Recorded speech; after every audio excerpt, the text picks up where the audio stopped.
Hello, everyone. Welcome back to another. Welcome back to another stream. This whole week is really just the return of the visual novel. We already had a fantastic time with Save the Villainous, and now we have something I've been really looking forward to. Ages ago, I started doing this very first of the Otome games I've ever played with the aid of my Otome game expert. More than a Tolge fan, more like an Otogal, really. The incomparable Anaitadora. Hello, hello. We're here. We're doing shit. Don't worry, Foxy, I'll get to it. And Scotty, I am doing well today, thank you. But yes, Hi. you want to introduce yourself? Hi, everyone. I am Adora. I do mostly visual novels and otome games and JRPGs. That's like my niche. But I do also enjoy doing a couple of other kinds of games. I'm gonna get closer to you. There we go. We're friends. Um, But I do play a couple other kinds of games, though that is mostly what I focus on is JRPGs and visual novels. There you'll see me do a couple puzzle games over on my channel sometimes too. And I've been extremely obsessed with Hades, so Hades 2 will happen at some point. I I couldn't resist. I caved and got early access, and Oh my gosh. it's such a good game. Oh, I'm so excited. I am a big, huge Zagreus fan. Like, I'm deeply in love with that boy, and so I'm excited to see Melanoe. And she looks so cool, and I'm excited to see everyone else. Also, because I'm happy to have Apollo around. He may be a fuckboy, but he's our fuckboy. He's my fuck boy. I am a sun moon bitch, and I cannot deny it. I was also like I had an audible gasp when I first saw uh, Hestia in this game. Oh I just like God, pointed at the yes. screen. That's my Nona. I love that. Yes, yes, I adore her. And like Hestia is another one that I've like really like zoomed in on as well as like a patron. Like if I wasn't Catholic, I'd be all up into like patrons Oh, of it's like not different other. pagan if it's syncretism. It's fine. It's fine. Look, if the Celts could do it and turn one of their gods into a literal saint, Saint Bridget, you're fine. Look, I may be Catholic, but I'm also a bit of a heathen. I am gay. So, That's all right. You're in and good a company. witch. I'm still working on that Sometimes you're a one, gay but witch. you're in a good company. Well, I'm always around if you ever want to talk about witchy shit. I'll keep that in mind. And you So, know that Abby also is the expert there on witchy shit. yeah, I recall. I think she's more like tarot and maybe like a tiny bit kitchen witch, if I recall. She astrology. Astrology, right? Astrology is her main deal. Yeah, I knew it was some she's a sort of big divination. I couldn't remember. raised Catholic turned gay. Yes, I did summon Abby. Hey Joe, how's it There she going? is. Also, before I forget, Foxy, I have something I need to remind you. And that is that you, yes, you are my a little PogChamp. Alright. Oh But, my god, you're doing Zenla Zone Zero. well, if the community goal gets reached, I promised I'd try it. Like, none of the other. Danzate. Thank you. None of the other Yo-Yo Verse games really interested me, but like, hey, I enjoy Yakuza. That means theoretically I might like another beat 'em up like this, apparently. So yeah, Mm-hmm. I'll give it a shot. I am a sucker for anything that's gotcha because I like to gamble. So I look at all of them and I'm like, oh no. Understandable, very understandable. Also, hello, Abbott. Glad to see you. My new outfit. Thank you. I'm really happy with this one. I didn't actually draw this one, as you might be able to tell, considering how wildly different it is from my normal style. But someone drew what started off as like a fan. Hey, drop your PNGs. Let me try redesigning you. And then I just sort of saw it and was like, oh no, this is actually kind of perfect. Very cute, very cute. So, we're going to be getting into the replay, boys, here. What do you remember of this game from when we last played? God, so much, so much, so much. I actually do remember quite a lot, like, Hmm, despite how long it's been. Just because, like, I hyper fixated on it a little bit fair. Very prior fair. to, like, everything in my life happening. And my gosh, I am, like, oh, I don't know, I'm, like, excited. Emo I'm really twinks with excited. memory issues. Look, you're not wrong. That's correct. But yeah, But we've for played those of around with three you, of the boys. yes. So we've hung out with the bad boy, the good at appearing emotionally stable and definitely not as a drug addict boy, the conspiracy theorist boy, and each time we also got progressively more and more embroiled in some sort of cult performing an occult ritual, which ultimately seemingly caused like the ghost of not Michael Jackson, but really just Michael Jackson with the serial numbers filed off, to possess one of the boys and mind control an arena of people. The last cycle, we had to kill one of our bandmates in order to get out of the parking garage. It was so scary. I Yeah, was stressed. there was a fucking ghost that showed up in our prison cell. It Oh was God, yeah. terrible. It was awful. I was so freaking stressed the whole time. Mm. I've been stressed. So freaking stressed. Uh, Hey, it's Tyrus. Uh, oh, thank you also, Joe, for following. Hope you enjoy it. Yeah, so without further ado, let's get back in with loop 4. oh boy. Okay. I vaguely remember which characters are which and for voices, but from the producers at Sovereign Records comes the hottest band in the country. They've been dominating the charts all summer, and now they're coming to an arena near you. It's the Replay Boys. We have 21-year-old Jax, a part time model and the group dancer. And also a headache. Yes, he's the guy who kind of kidnapped us in the first route to hang out at the Kind of. beach. Next up, the group's in house producer and leader, we got Tyler.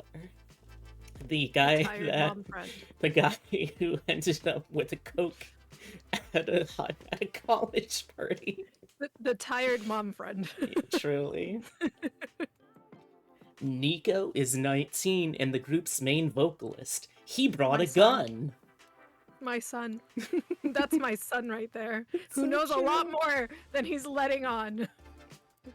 And finally, Caleb. He's Hmm. here too. Hmm. He's been stealing your hearts ever since he was introduced as a new member to the group 3 months ago. Caleb Basically likes hit him. milkshakes, walks on the beach, and is 17, just like you. No, I am nearly twice that age. Please don't do that. My favorite character! It's Cronut! Cronut is a perfect baby.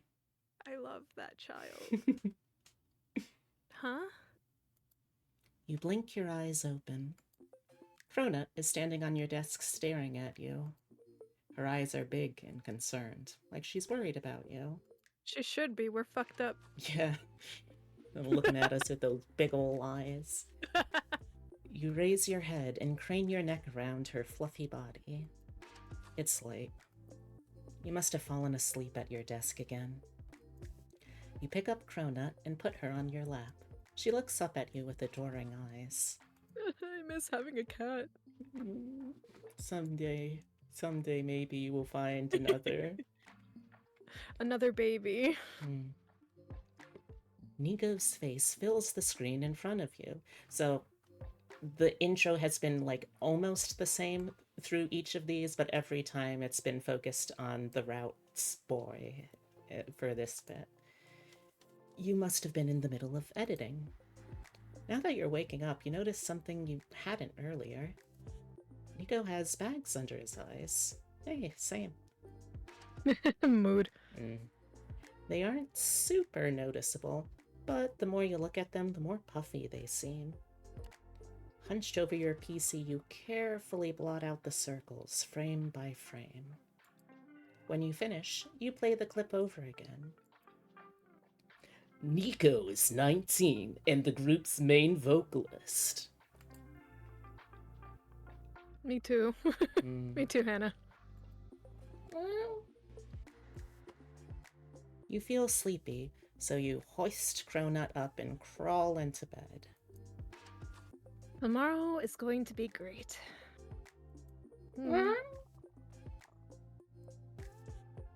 I'm going to make waffles at 10 a.m. and I'll get fish for dinner. Special treat. You scratch Cronut behind the ear until your lids start to droop. You fall asleep effortlessly. Your phone is vibrating.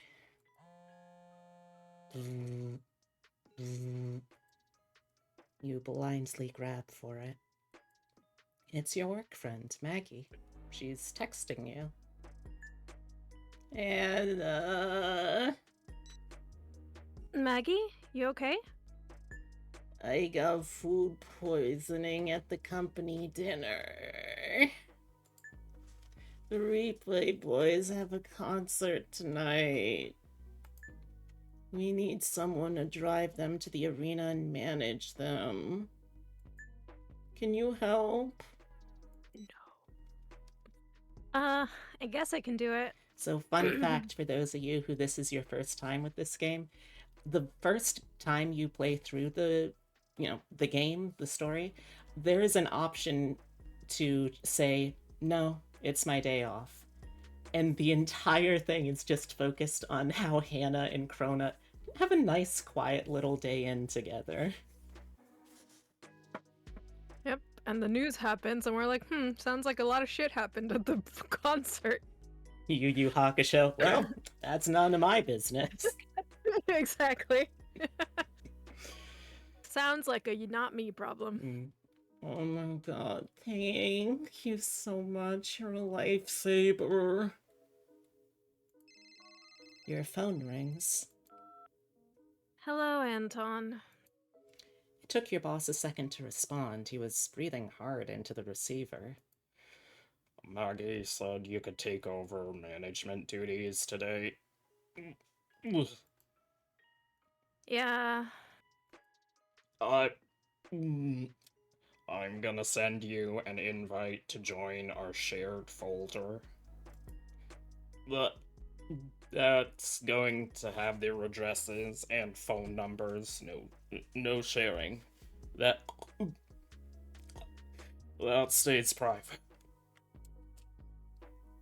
I signed an NDA when I got hired, sir. Right. Yes. Well, can't be too careful. You distinctly hear sirens in the background. Crazy party. Anton, is everything okay? Your call ends before you can get a response. Oh, hashtag just normal things. You read the itinerary Anton sent you while eating breakfast. Sorry, baby, I'm eating. I'll get you fish tomorrow, okay? Cronut runs out of the kitchen. You keep reading the itinerary whilst shoveling oatmeal into your mouth until you hear a crash from your bedroom. Yeah, typical cat. So thank Mhm. you, Manic Hyena, for joining the Fluffle. Hope you enjoy it here. Uh-oh. You drop your spoon and get up immediately. What did she knock over? You don't know what it could be.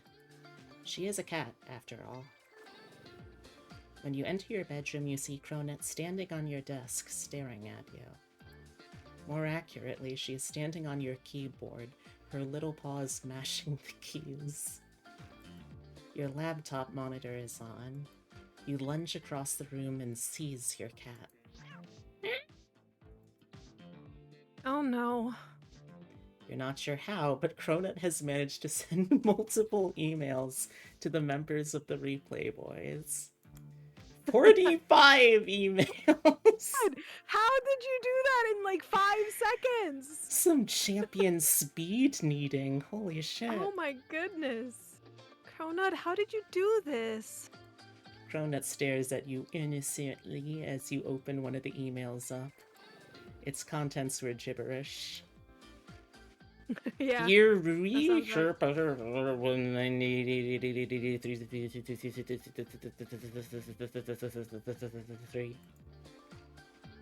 What the fuck, Cronut? You have to fix this. You sit down and try to track down the undo feature. You know you had it enabled. Maybe there's some way it could work even after 30 seconds. You frantically search for answers online, but the more you read up, the more obvious it is. Your fate is sealed. Cronut should write a novel. You're so right. There is no way to remove your cat's emails from everyone's inbox. By the time you've accepted this conclusion, you're very behind schedule. You slam your laptop closed, place your troublesome cat on your bed, and finish getting ready. When you finally obtain your mom's minivan, the sun is well established in the sky. You're extremely late. And since Jax lives closest to your mom, you decide to pick him up first. When you drive up, you see him standing outside the building, looking at his phone. Hello? Sorry, no photos. I'm waiting for someone. I'm Hannah Reed from Sovereign Records. I'm Maggie's replacement. Oh, so you're the one picking me up, huh? I guess I am.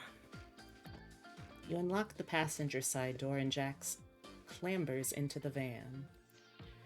Does this hunk of junk even have airbags? Not if we're lucky. Why were you outside? Oh, because I saw the email. Uh-oh. What email? Jax turns his phone to you. You can see that there's an extremely long chain of replies to your cat's original message. That's why you're outside? Yeah, because I got 50 email notifications within 5 minutes. Anton clarified you were picking us up, so I got dressed and came down. Well, at least we don't have to fight him. I guess. Well, okay then. I guess we'll pick up Tyler next. Sure, whatever. You arrive at Tyler's apartment complex and park the van at the front of the building. Stay in the van. Why? Because I'm going to go out and ring for Tyler. Why? He's right there. Oh! You look up. Tyler is waving to some girl taking his photo while running towards your van. Hey! Jax waves through the rolled-up window. Tyler! Here! Not again, I keep getting these spots. Just fight them. Kill them. I gotta... Annihilate them. I wish I could so easily. I gotta... Murder is the answer. Every time this happens, I have to, like, go into the Mix It Up program to change the settings. It's so annoying. Well, anyway, Tyler pulls the van door open and hops in the back seat. Good morning. Good morning. I caught your email. You're Maggie's replacement, right? Yeah. What was with the mass number of emails? Did you butt dial? Butt type? Reply all, but type? My cat did it. Oh, totally believe that. You sigh and readjust your mirror. Tyler looks tired, but alert. His hair is brushed, his eyes are bright, and he's wearing mostly unwrinkled clothing. You don't know why you're surprised. Maybe you had an idea in your head that these guys would be notoriously difficult to wake up. Maybe your body was anticipating this to be a painful, drawn-out process. Yells. Maybe you were caffeine deprived. Yeah, that's it. Do you guys want to get coffee? You end up taking the van through the nearest drive-through coffee shop. You don't knock over any topiaries in the drive-through, which feels like a success. I'll get a cold brew with half ice. Caramel macchiato, large as possible. What will you order? Oh gosh. I'm a goes for something sweet kind of gal, personally, but I mean, we definitely need the caffeine. yes. The problem is now I've been psyched out by the previous cycle, so I have no idea, like, what is a significant choice. Yeah, no, I'm also like, anytime I have a choice, I'm like, Do we save before this? Do we have any spots anymore? No. We have used all 12 of our spots. Oh god, we're gonna have to start overwriting some of these.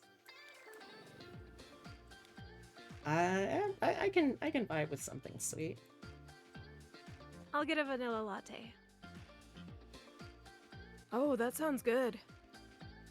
You swoop in to pay before anyone else can offer. Oh, you're paying too? You're the best, Hannah. Why am I the best? Doesn't Maggie get you guys coffee? Yeah, but we're not allowed to get anything with more than 1 pump of sugar. That seems extreme. Oh, it's because we spilled our drinks in her car one time, and she got ants. Ugh. Now she's like, oh no. You make a mental note to drive your mom's van very carefully out of the drive-thru. The original plan suggests picking up Nico next, but you're making good time, and traffic seems much better than you anticipated. You decide to pick up Caleb next. I hope everyone's ready for the Adora Power Hour. I love these scenes where we accidentally manage to have you voicing every character. Sometimes you just die a little inside. It's okay.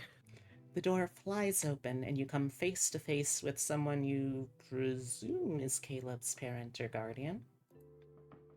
Who are you? I'll file a police report. I'm Hannah with Sovereign Records. Maggie's sick today, so I'm here to pick Caleb up and bring him to the arena. You're the one who was harassing my son with emails this morning. God damn it, Cronut. Look, I can explain. It was an honest mistake with the reply all button. I'm here to pick up Caleb. Who says you're picking up Caleb? God, I've never wanted to have CPS in a visual novel before. It's weird. Anton, I'm replacing Maggie today. If you work for Sovereign, why haven't you taken your blood oath yet? Excuse me? Excuse me? It keeps What? getting worse. It was an exorcism before. Oh my god. I work remotely and edit their online videos, ma'am. I don't believe a blood oath to the company was in the contract. Mom, it's fine. Don't bother her about it. Caleb pushes past his mother and meets you on the stoop. He smiles up at you like a bazillion stars exploding at once. You know, I'm sorry, your blood oath. Yeah. It was crazy because I went from like sign this like contract and like let me check your background and stuff to like, and I don't remember, but there was an exorcism and now it's a blood oath. And you know what? No. It's a little concerning. It's a little concerning. Only a little. God. Good morning. Hello, Caleb. Is that van yours? Wow, it's super vintage. There is no way on this green earth that Anton would hire someone at Sovereign Records without consulting me first. We're going to do a blood oath. I have the syringes in my office. Come with me. You are not getting needles anywhere near me, ma'am. With nothing more you can do, you awkwardly follow Mrs. Lee into her large suburban beach house. No! I know! The building seems bigger than it was outside. You ended up in an office with a very large, elaborate portrait of the pop star Sovereign Smith hanging on a wall. His eyes seem to follow you as you move through the room. Caleb's mom, meanwhile, is rummaging through a cabinet. Oh, that's me, I forgot. If you want to tap out, I can pick characters up. It's okay, she's gonna be gone soon, hopefully. In theory. Hopefully. Can you wait here? I'll be right back with the contract. Sure. Caleb's mom leaves you alone in her office. You suddenly realize you need to go to the bathroom. Oh boy. Must have been the drink. You wander out into the hallway. Hello? Where's the bathroom? No response. Oh, and the music has stopped. The music went away and now I'm nervous. You look around for something that could be a bathroom. You open a door and it's a closet stuffed with brooms and buckets. That's a bathroom. The floor is wet and sticky. Oh, it might have actually been a bathroom. You close it. You can definitely use it as one. You open another door and find a staircase leading down a level. You head down the stairs. You didn't know homes in this area had basements. It seems unusual. Yeah, you don't say. Why are we doing this? I don't know. Girl, I need her to be genre savvy. The stairs end at a door. You try the handle. Oh, okay, good. It's locked. God. There's a keypad beside it. No! What? God. No! What? Why? I do not know. I don't even know what the code would be. I don't remember seeing a code at any point.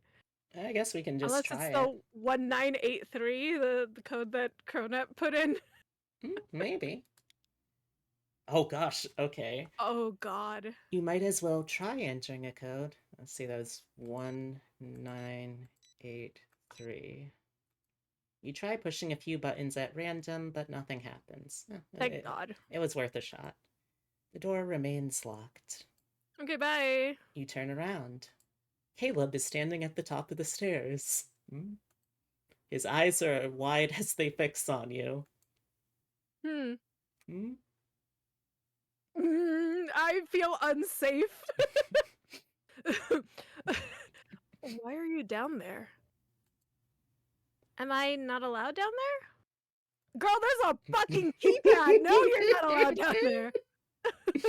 Bitch! Oh my god. No. He says, duh, Hannah. Why would you go down there? Don't worry about it. Now, let's get out of here. Did you not need to go pee, girl? Oh, I guess she can hold it. Probably better that we don't pee and also don't do a blood ritual. Yes, correct. You guided Caleb outside, shooting a glance over your shoulder. Hopefully, you'll be long gone before Caleb's mom returns. Girl, you need to go. As you leave Caleb's house, you let him walk in front of you. His hair is long and blue and tucked daintily behind his ears. It's slightly uneven in the back, though. Like someone cut a chunk out of it. Hmm. Caleb? Yeah? Did someone cut your hair? My hair? Caleb's hands fly to the back of his head, and he pulls a few locks of hair forward.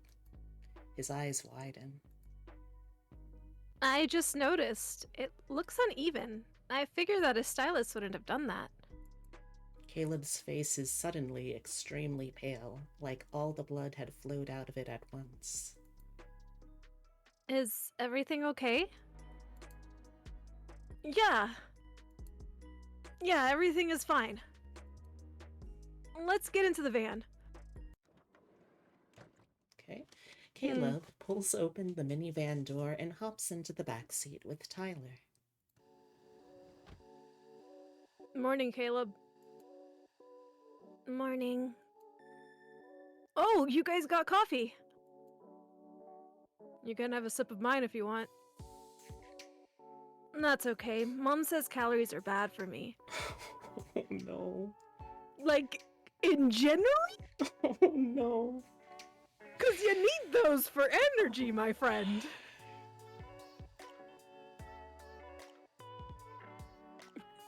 Your mom's really controlling, dude. Yeah, you're like, what, 15? Stand up to her. Get yourself a sugary drink. She might kill me. I'd believe that. Yeah, unfortunately. Wouldn't want Wouldn't that. Shit, that's you. It's okay. You ignore them as you navigate to Nico's apartment. When you arrive, you see that Nico's not waiting for you outside. Sounds like Nico. You turn to the three boys and your mom's fan. I'll be right back. If it gets stuffy in here, you can roll the windows down. The AC is on. They're listening to their favorite music. They have water. Do not call the police. Oh, gosh. How do we do that? Just use the hand crank. Oh god, I feel so old reading that. I grew up with hand crank windows. Oh, Oh God. boy. I was explaining that to my brother and he goes, what? Oh no. This is how you get psychic damage. I know, I like constantly. He reminds me that he's 20 and I'm like, ugh. Oh god. Since when? Huh? He says, huh? That is ancient technology. Sir. We'll try it out. Oh, Hannah, take this. Tyler flicks something small and shiny at you. You almost fumble it down the crack between the van console and seat, but manage to catch it between your fingers. It's Nico's door key. I forgot I had it. Why do you have it? I can't remember at this point. You slam the van door shut and hurry to the apartment. The hallway of the building is dark and stuffy. You carefully make your way down the hallway to his apartment and knock on the door. Nico? It's Hannah from Sovereign Records. I'm here to bring you to the arena for your concert today. Heavy metal is blasting through his door, so you use the key to let yourself in. Nico! Nico ni. Nico, Nico, ni. Also, knowing now that he has a gun, this feels like such a terrible idea in hindsight. I know, just like walking into this house, like, hello, what's up? You hear a noise from down the hall. It sounds like he's speaking to someone. You head into the apartment, following the voice. You catch snippets of a conversation coming from deeper in the apartment. It is indeed time for Otome. Hello, Jaideki. Look, there's no need to talk about this as a hypothetical situation with me. We are on a secured line. You peek into the room. Nico is sitting on the couch, facing away from you, speaking on his phone. Sovereign Records is a literal cult. That's what I'm trying to gather evidence on. Huh? I know that sounds ridiculous, but it all adds up. They've been trying to manipulate our fans through us for months now. The acquisition of our old record label Quartz was just their way of finding a new mouthpiece. I don't know how they do it, if they're using technology or something else. They've tried it before, but I think they want to use it on a bigger scale this time. I think something's going to happen at the concert. As if he senses your presence, Nico whips around and stares you dead in the face. His eyes are ringed with bags, his hair wild. He looks kinda crazy. You feel Only your kinda. hair stand on end. Hey, I'll call you back. Nico hangs up. I'm Hannah. I know, I saw the email. I didn't expect you would break into my apartment. The music was loud and I didn't think you could hear me. Nico grunts something and turns around. Is Sovereign Records a cult? So, you heard that, huh? Sorry. Well, you work for them. Why don't you tell me? Your baffled expression must tell Nico everything because his suspicious frown seems to ease. He sighs and walks past you, shrugging his massive backpack over his shoulder. Let's just go. We'll talk about it later. Everyone's so much more chill now that there's like been this massive email. It turns out having our cat fuck with our computer was actually the best start to the day. Okay. Can I use the bathroom? This poor girl. After quickly, speaking of, thank you, Abby, for the Hydrate. posture check and hydrate.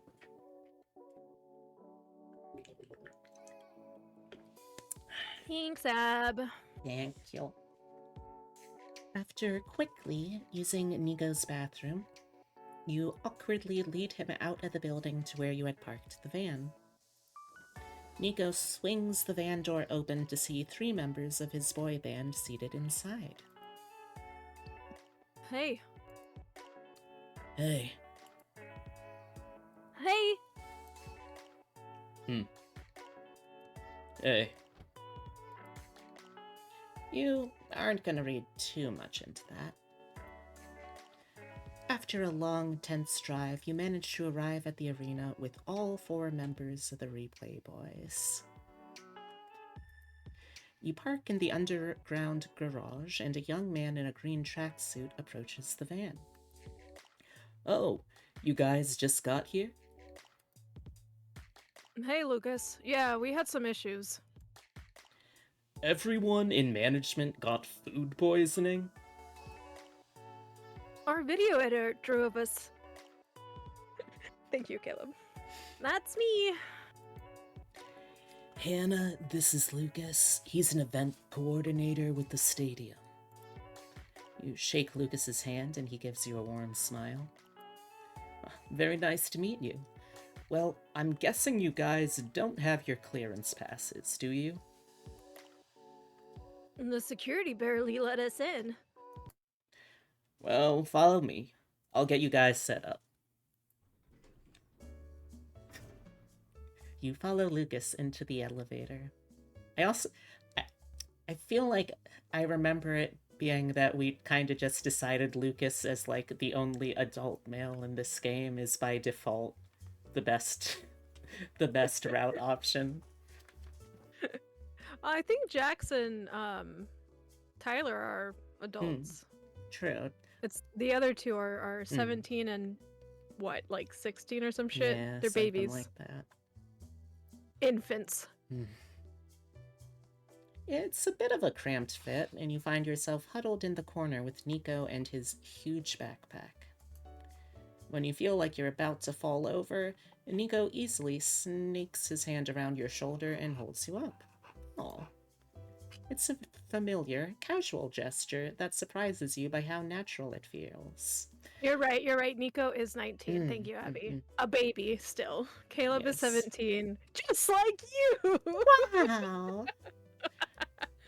Also, Oh, man. with this bit, if you missed the first times we played this game, each time that we go through this time loop of this last, I guess technically 2 days, we've subconsciously remembered little things here and there, which has made every loop a little easier. So I assume this is a response to what happened in Nico's route.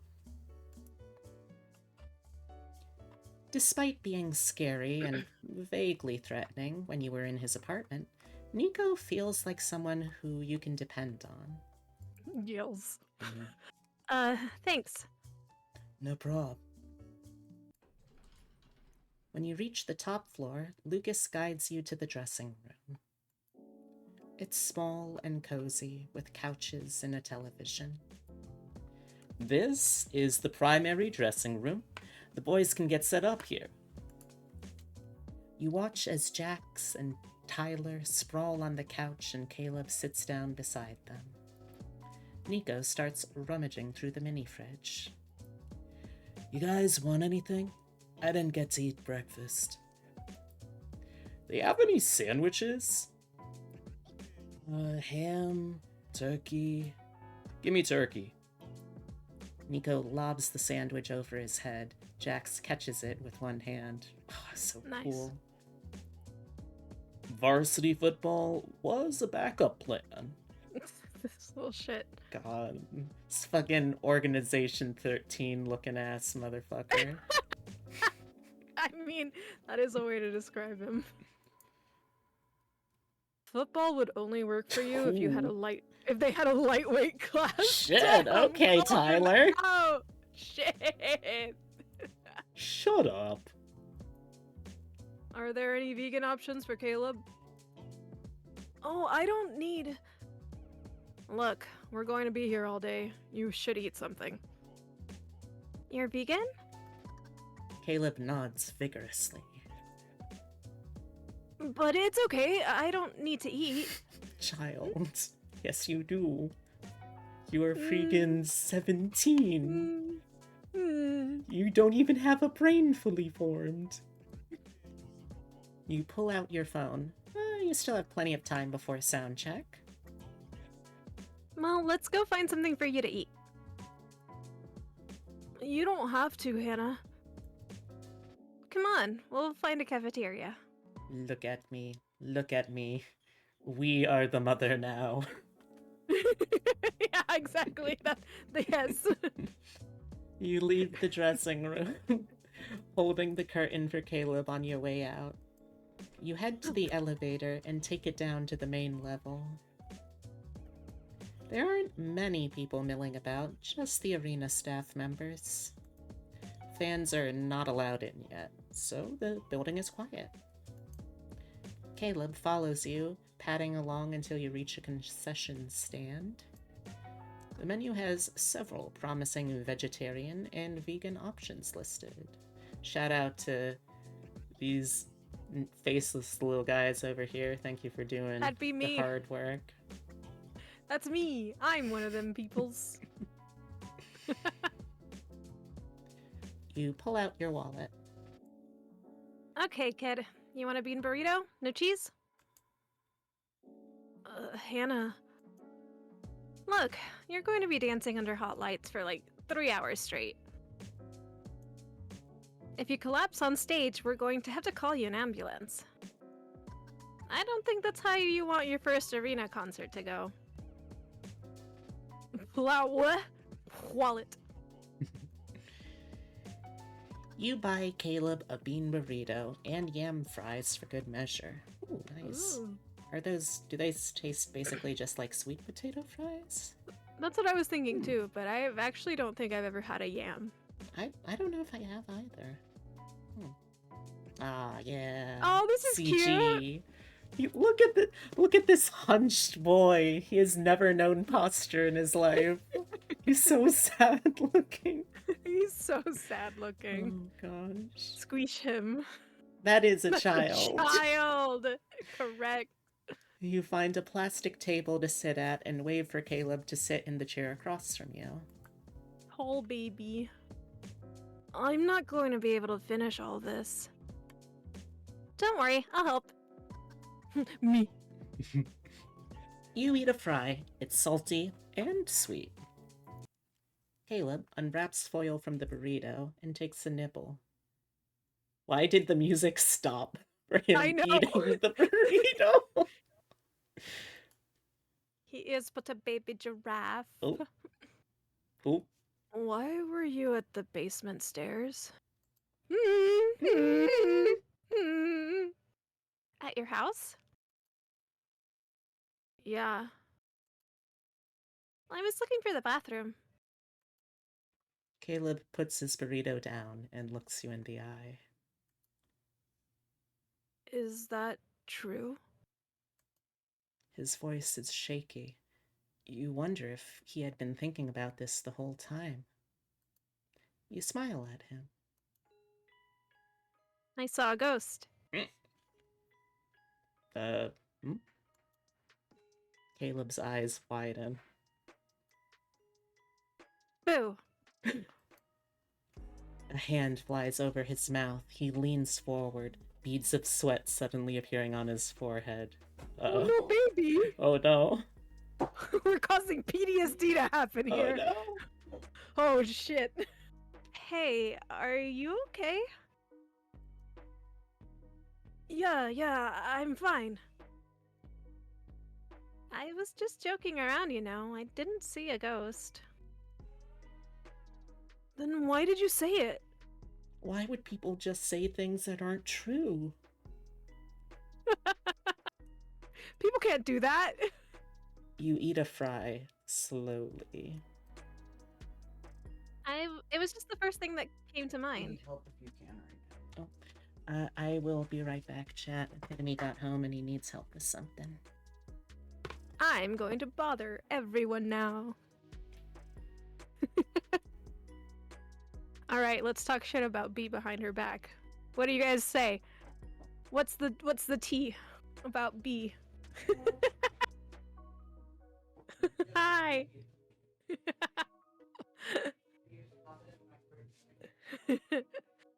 Kida joke, a joke. You love B in this house. B is very competent and calm. You're so full of shit. And so very sweet and normal. The sweet part's correct. The normal part is not. I heard she's not even a rabbit, just a guinea pig with a birth defect that caused long ears. Gasp, now that is some tea. She's secretly cool. Bergamot with a squeeze of lemon. Ooh. Yum. Controversy. We'll have to ask her when she gets back. Are you actually a guinea pig with a birth defect? I am so good at reading. Birth defect. And by reading, I mean speaking. I read it fine. My mouth was like, words? It's like you want to do that for a living. Yeah, right. Technically, she is made of parts from rabbits, deer, and maybe a few other things. Yes, a dearth defect. I heard her Papa Bun was technically the one who carried the child. Like a seahorse. I saw seahorses the other day. We went to the aquarium in Atlanta, and it was awesome. Is this some furry shit? Is this that ABO shit? Yeah, we saw otters too. They're so cute. I need to post those pictures. I need to get rid of a bunch of stuff on my phone because your girl's going to 2 concerts this weekend and I do not have room on my phone. It's my first stadium concert too, so I'm really excited.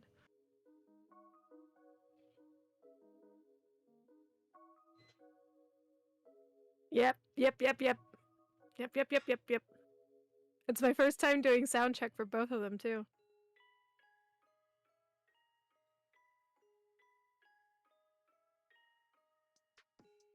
The Atlanta aquarium was really nice though. I've been to the one in Atlanta, the one in Boston, and the one in LA. And the one in Dallas, of course. That's where I'm based. Oh, for those of y'all who don't know me, hello! I'm gonna reintroduce myself. I'm from Tejas. All right. Oh, hi! Welcome back, B. We totally were not talking about you. Oh. Well, that's a strangely specific denial, but all right. Oh gosh, there's so much in chat too.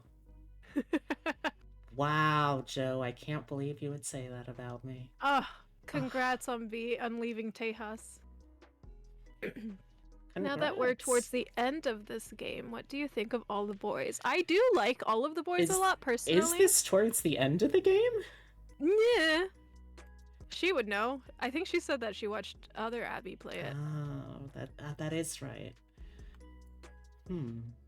She said yes. Okay. Also, well, I like the boys so far, although there's something about Caleb that... I'm sure we'll hit that pretty soon. So I think if I'm understanding, if I'm guessing right, the first loop around each day, we don't really have much control over it. But we have the ability, I think, to make the important choice of like, hey, do you want this guy to be interested in you romantically or as like a friend? And I think that was something that came up in pretty much all of the routes so far. So I'm assuming then like second go around with each of them or something is when we're going to be able to actually see how that evolves. Caleb sits there, staring at nothing. Right. You walk Caleb back to the dressing room. The other boys are still playing some games when the two of you get back. Caleb quietly joins them. You're about to flop on the couch when Lucas pokes his head through the curtains. Hey, Hannah, can I borrow you for a bit? Oh, sure. You duck out of the dressing room and meet Lucas in the hall. I just got off the radio with the audio team. It sounds like they're ready to move ahead with sound check. It might take some time, so I think the audio team wants you to get a move on. Oh, okay. Yeah. I'll get the members into the arena. Cool. I'll let them know you're coming. When you get back to the dressing room, you see that Tyler and Jax are splayed on the couch, still playing games. Nico and Caleb are gone. Where are Nico and Caleb? Dunno. Are they at sound check? When is sound check? Now. Both Jax and Tyler look at you like you've grown a second head. Now? Seriously? Yes, get in the arena. You herd them out of the dressing room and follow them backstage. They throw on their mic packs, grab their microphones, moving painfully slow despite your urges for them to hurry. By the time the replay boys finally get on stage, the audio staff have already started without them. Okay, so we'll start from the middle of the set list, if that's all right. Yeah, that's fine. One of the new songs we have is the cover of Forever With You by Sovereign Smith. We'll start with that one. Wait, what? A cover song? Since when do we do cover songs? Also, when did we get Nico and Caleb? Where did they come Presumably from? they were already there. Anton insisted. What? Anton insisted on what? That we shouldn't perform our own music? Is that what Anton told you to say? Jax, knock it off. No. You know what? I'm not gonna knock it off. I am tired of this. We all know why Caleb is in the group. He's here because his mom holds an investment share in the company that bought out our contracts. Whoa, Jax. Jeez, my guy. Calm down. Of course he would side with Anton over our own group image. He doesn't give a shit about what our goals were when we started, before we were popular. Why should he? He's only along for the ride. Dude, Oof. he's a literal child. Calm down. He is right there. That's a baby. Alright, that's enough. All you're doing now is making Caleb upset. Stay out of this, Hannah. No! Caleb can do as much about the situation now as you can. You guys can talk about this after the concert if it's so important.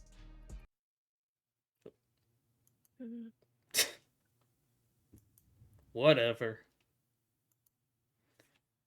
From there, soundcheck proceeds at a lurching, staggered pace. Oh boy.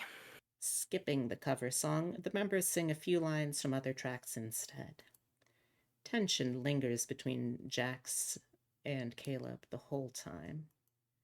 The minute the sound crew announces what they're done, Caleb runs off stage, taking the steps down 2 at a time before hurrying out into the hallway.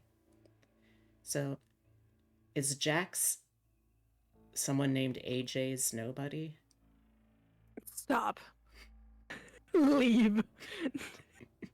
How could you do this to me? Alright, Goodbye. bye. Oh, there she went. Nope. Caleb. I'll go after him. You run after Caleb. He's moving fast, but you manage to follow him to the bathroom. That fool, there's no other way out. You can hear him crying in one of the stalls by the time you stroll Oh. inside. Oh no. That's my child. baby. Hey, Caleb, are you okay? Does it sound like? I'm fine. You can go. Look, Jack said some things that were really awful. Don't let it get to you. You hear a sniffle before Caleb's croaky voice vibrates out through the stall. It's fine, Hannah. I'm not upset because of what Jack said. I'm upset because of the things you said.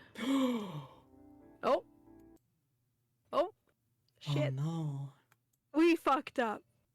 Things I said. Abby, what did you do? Abby clipped something. Oh, you leaving. Thank you, Abby. Rip. Oh gosh. You lean back against the sink and turn your gaze towards the ceiling. I'm sorry. I don't know what I could have said to make you upset. The silence is punctuated by sniffles from the bathroom stall. You just made it sound like I was a good person. Oh no. Aren't you a good person, Caleb? This poor child.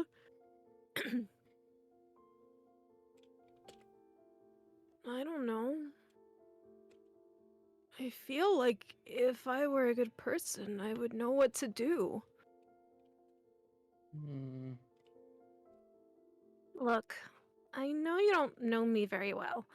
I've only been your manager for a day, and after this, you probably won't see me around much. but maybe that could be a good thing for you. If you need anything that you were afraid to ask someone around who you trusted, maybe I can help you with it.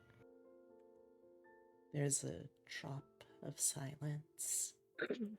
You don't hear any more sobbing, just soft breathing through the stalls, a sniffle here and there. Just as you're thinking of getting Tyler, you hear the click of one of the bathroom stalls as it unlocks.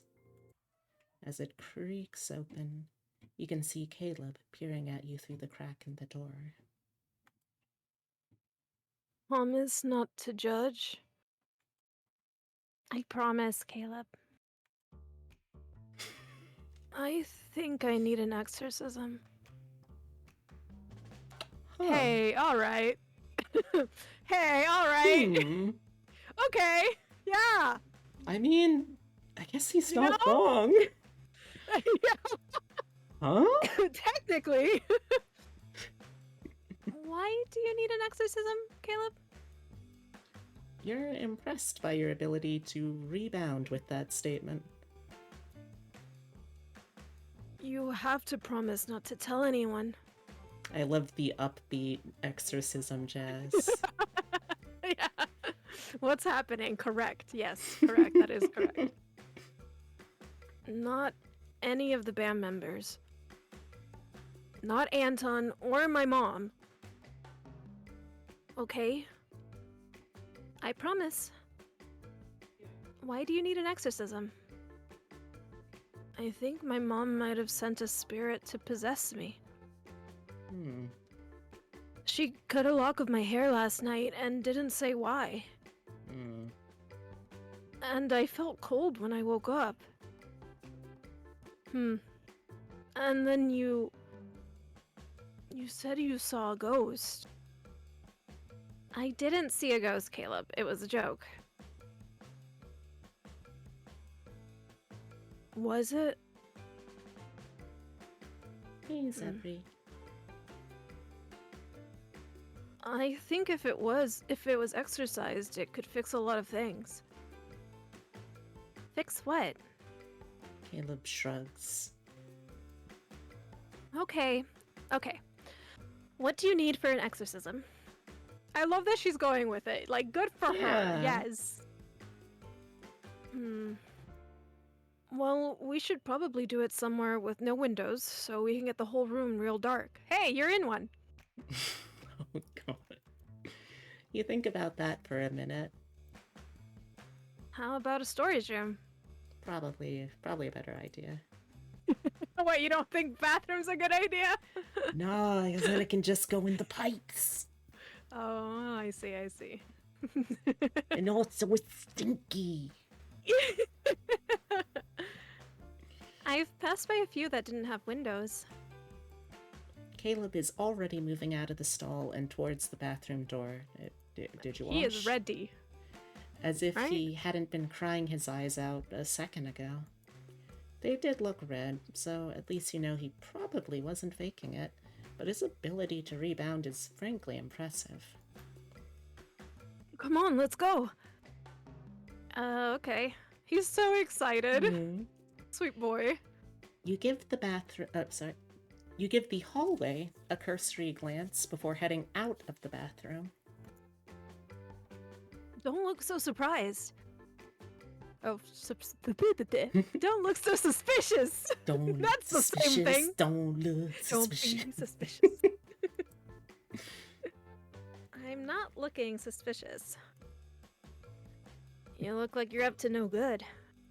Wow. I don't want to have to explain to anyone why I was in the men's bathroom, okay? It's okay, you're probably in California. I don't think there's any laws about it.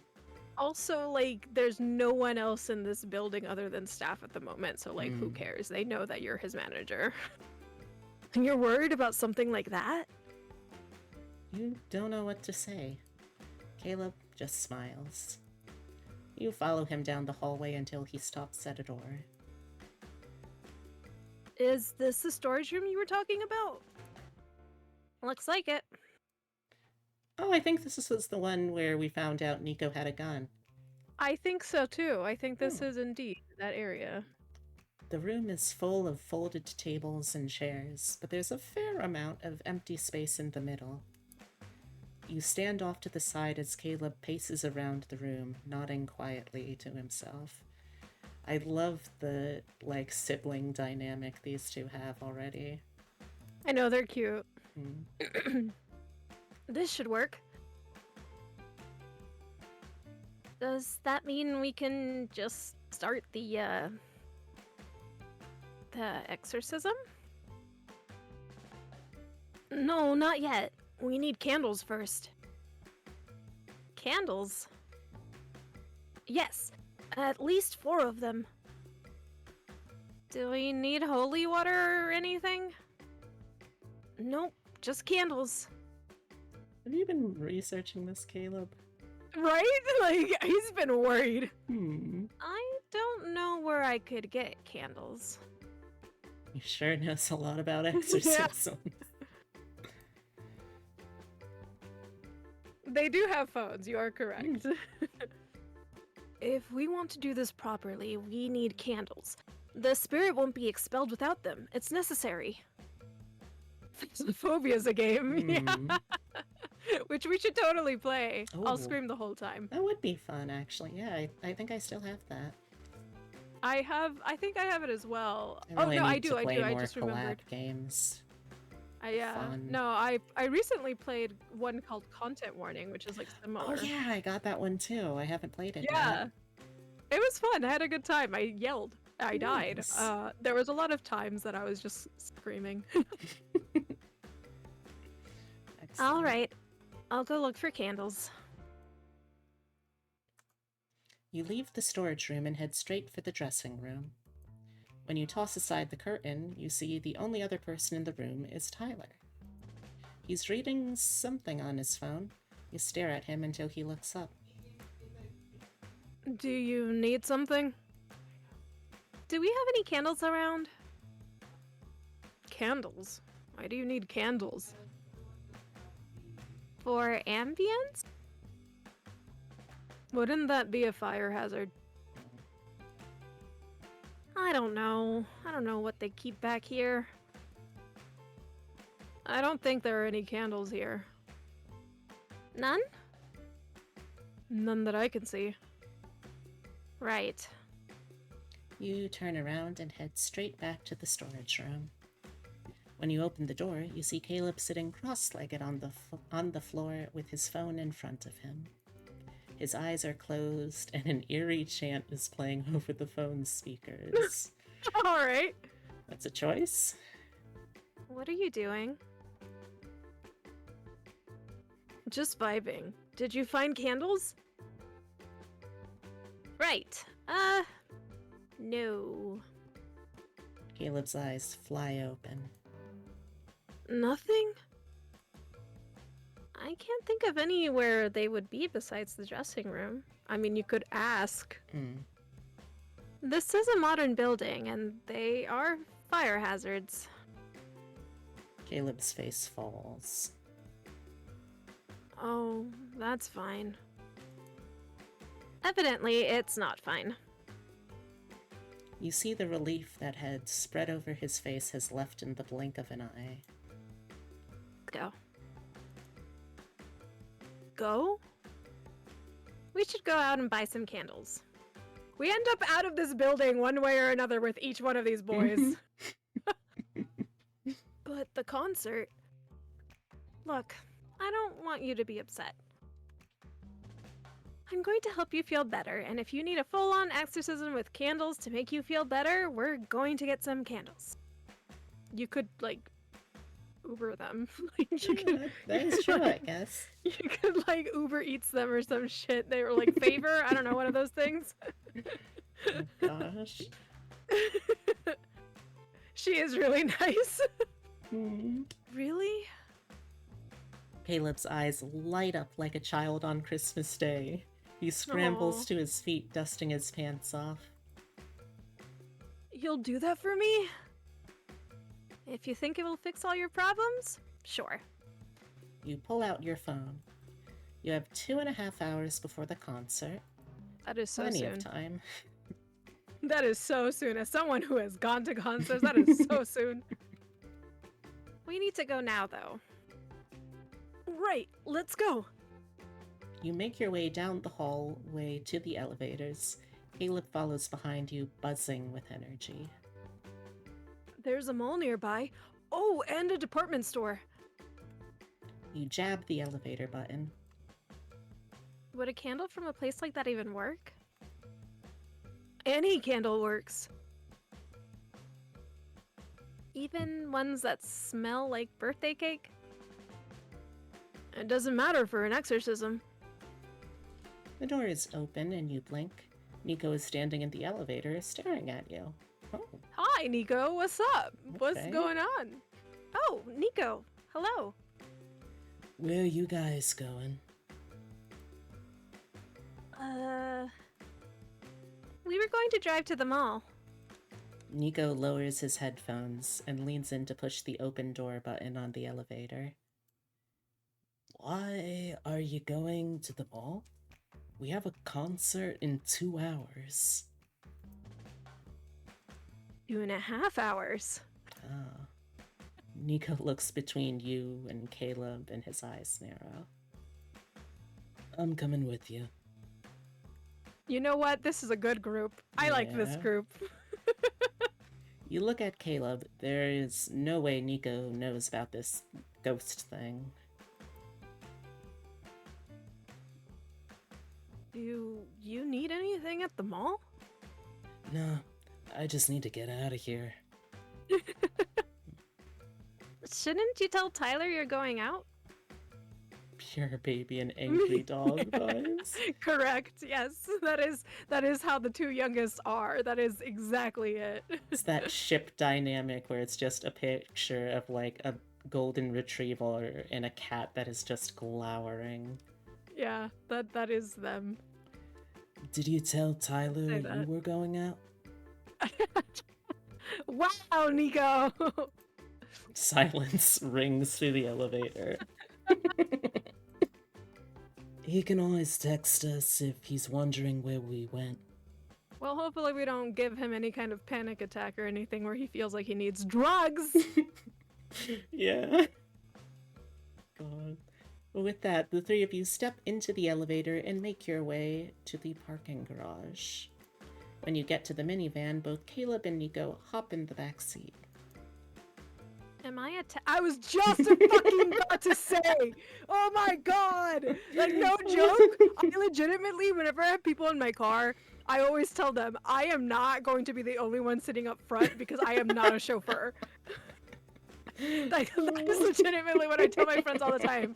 Like, if the person in the front is the person that I'm dropping off first, I'm like, one of you has to move up front. Oh my I am not a fucking God. chauffeur. It's so good. Oh my god, she and I think the same. I think you would prefer us back behind the tinted windows, considering the crowd you're about to drive us through. Yeah, you're right.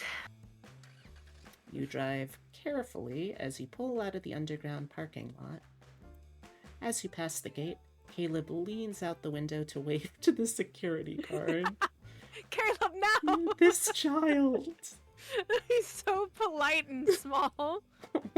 We'll be back. Please let us in again. We have our passes now. Yeah, but I just wanted to say hi. Oh my goodness, baby boy, Oh, baby. no. You shake your head as you carefully pull the van out onto the main road. A sea of pedestrians part to let you by, and you can tell instantly that they are all fans. Young women and girls with colorful hair and wild clothes hover at the edge of the sidewalk as you carefully drive through them. Keep your heads down. I'm down. Don't worry about us, just drive. You drive down the road following your phone's direction to the mall down the street. You carefully negotiate a parallel parking spot before killing the engine. Oh, look at you, parallel parking. I can actually parallel park. It sucks, but I can do it. Ooh. Impressive.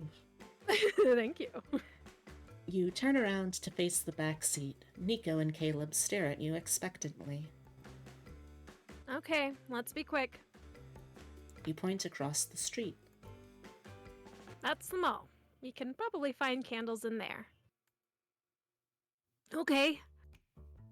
Do you guys have hoodies? Sunglasses? Caleb happily whips out a pair of sunglasses from his bag. He was prepared. Nico just shrugs. I'm not that recognizable. My man, you are the only dark-skinned member of the group. You're Oh, you're very man. distinct looking from all of the others. You're playing a nearby concert in 2 hours. Here. You dig around in your glove compartment and find a relic from your mom's teaching days. Oh boy. A baseball cap with the logo of her elementary school. Oh. The school mascot, a crocodile, is embroidered on it. Nice. Wear this. Nico looks mildly unimpressed, but puts the hat on anyway. He's also like wearing a hoodie. True. The three of you hurry across the street and head into the mall. The mall is bustling with people. You walk confidently to the home goods store and stand there, a frown on your face. There are a lot of candles here. Yeah, I'll grab a basket. There were really too many options. Small candles, pillar candles, and candles with fun descriptions written on their labels. We do love Square Target. Seasonal candles, food-inspired candles. You're squinting at a candle claiming to smell like blueberry pancakes when you feel a dark presence at your shoulder. You turn around and see Nico staring at you. I found a good candle over here. QR code. He nods in the direction of the back of the store. You didn't bring it with you? No, follow me. Okay, I don't think this is a candle. Okay. You follow Nico past the decor section and right to the back of the store. You're in tableware when he abruptly stops and turns on you. Okay, let's talk. There are no candles here, are there? No, there are not. Right. Okay, what's this about? Hannah, I need you to prove to me that I can trust you. Are you a part of the Sovereign Smith cult? The what? The cult of the 80s pop star Sovereign Smith that Sovereign Records is a part of. Are you saying the company I work for is a cult for a dead 80s pop star? Yes. You know what? We already know that, yeah, this is entirely believable. Yeah.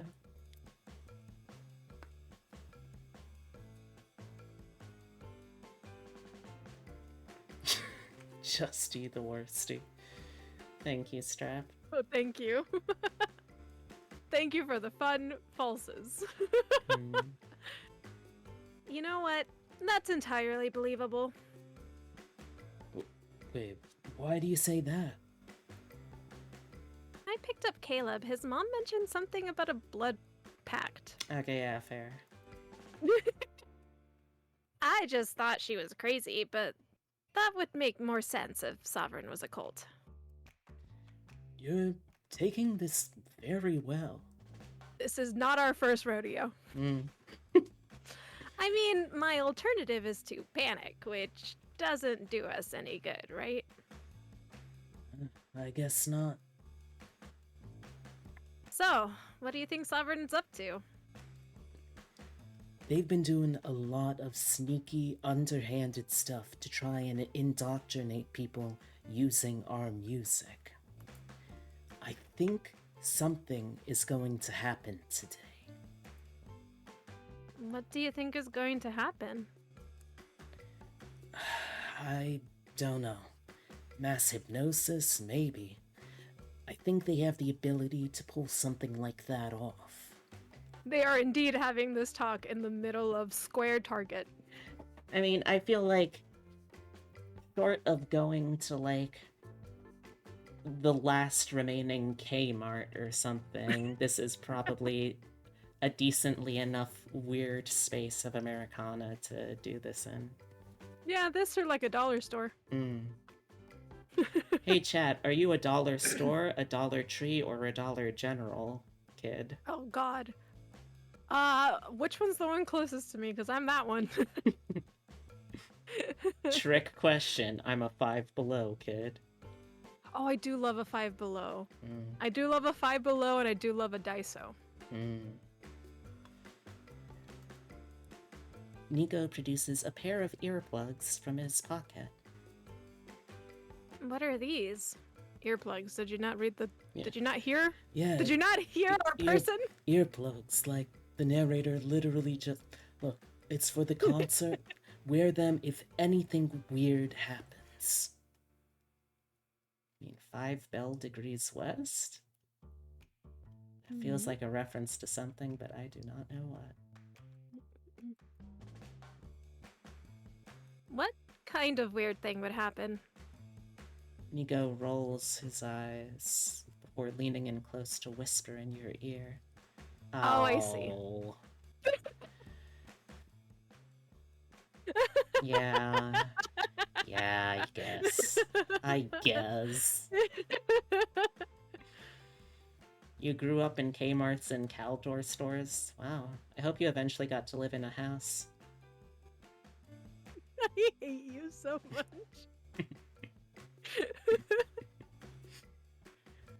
Gosh.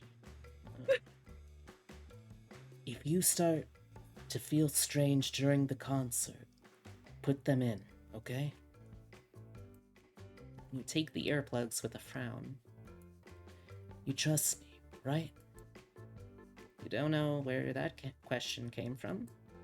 This whole interaction feels very sudden.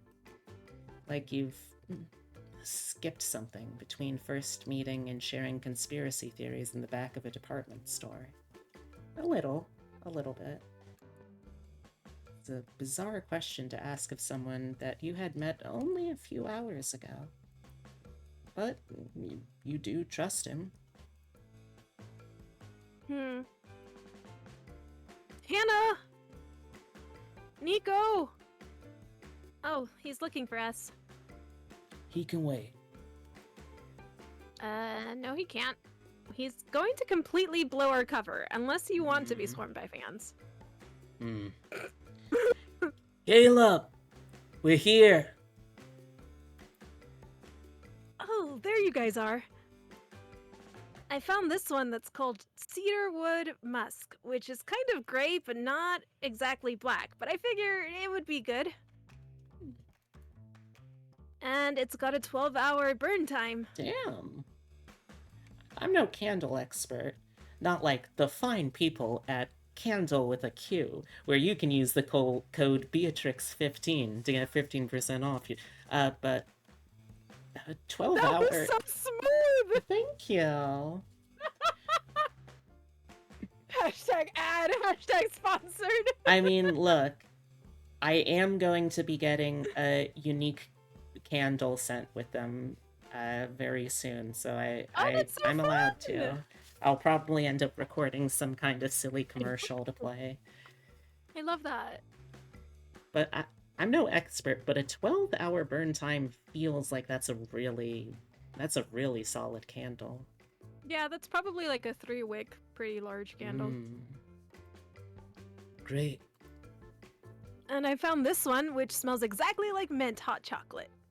Queen of ad reads. It's not like I studied for several years and took postgraduate continuing education to do voiceovers and acting, and that's exactly what I did. That's exactly what I did, and then I proceeded to do nothing with it because I didn't like myself enough to really want to try and promote myself. Anyway, Hey, my friend. You did more than I did. what are you talking about? You're in games. I'm in one game. That is still over 100% more games than I have been in. That is true. However, I will say, I didn't go to school for it. I wanted to. I didn't do it. You may have not gone to like secondary, or is it secondary or tertiary by the time you get to college? Yeah. But you did throughout like high school. I did do that throughout high school, Yeah. all 4 years. Yeah. Don't sell yourself short either. But I am short.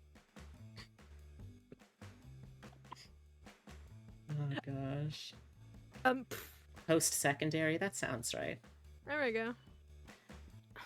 Reminds me, I have to introduce you to someone. I have a friend who always like freaks out over me because apparently I'm, by her standard, a hot older lady. And I'd love to see what her reaction would be if I showed her like your cosplay pictures. Oh, thank you. Are you both small? I'm 5'4". I have no idea actually how tall she is. I'm 5'4", but Adora, like, in her universe, she's like smaller. She's a jelly, so she's tiny. She's like 5'1" or some shit. I think that's what I just said. I think that, well, let's see. I'm in character. I think that I'm 5 foot. Yeah, I'm 5'6". Out of character, I think I'm like 5'7" or so, and then my other character is 2'8". All right. Okay, I made myself correct height. Hell yeah. Because she's like 5'1" and you said you're like 5'6". There we go. Yeah. There we go. This is the correct sizing. Lidl. Lidl. She's small. Oh, She's small but fierce. you're so small.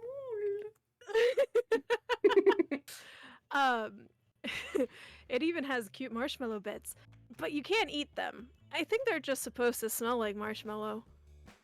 Nico starts walking straight for the checkout. He leaves you with Caleb, who is describing every single candle in his basket. Aww. Oh, can you pay for them? Oh, you can pay for them, right, Hannah? Sure. Oh, good. I don't have any cash on me. Okay. You weren't sure exactly how painful this trip was going to be for you until the cashier rings up the total purchase price of Caleb's candles. I'm guessing I mean, 120. yeah, I'm also gonna guess pretty high up because if he's getting 3-wick candles and we need at least 4 of them, like 3-wick candles, if they're not on sale, are like $20, dude. Hey Lilith, thank you, thank you. Dear God. Wow, that's a big number. Do you really need all of them? Maybe you could put one back, or... Are those the replay boys? No, they're not! No. The stands! The stands! You whip your head around. Fans. Oh no. A pack of them have appeared, poking their heads above the beauty section, their phones held high, like Why are you demonic here? little prairie dogs. Why are you here? If the concert starts in 2 hours and the doors open in an hour, you should be in line. I don't know, maybe they're getting tertiary backup batteries for their light sticks. You slap your credit card down without hesitation. They're the ones who couldn't get in. You know, that is a good Hmm? like what's it called? Plan. If you can't Mm. go, like if you didn't get tickets to the concert, hang out around the place that it's happening. Hopefully the boys pop up someplace. Honestly, yeah.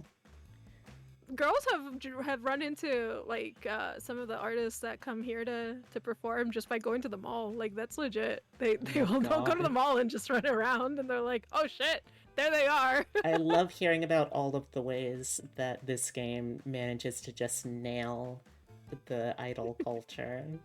Yeah, as someone who's deep in that shit, I can tell you right now. Yeah, it does nail it down pretty well.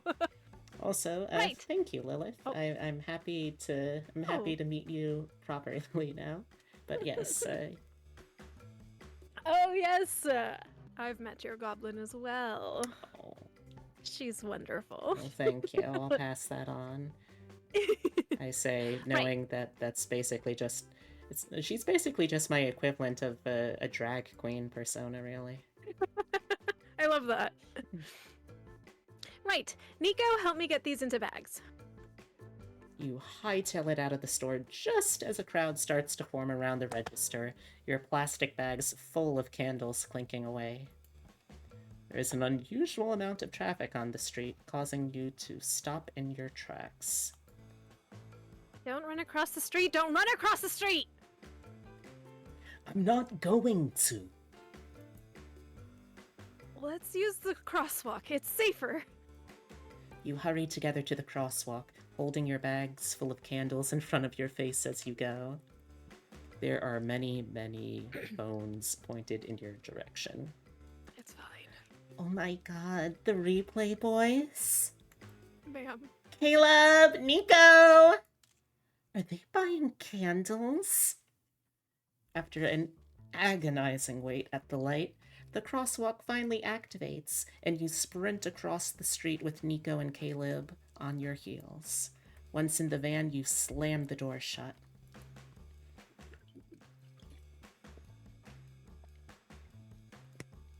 This is not Abbey Road.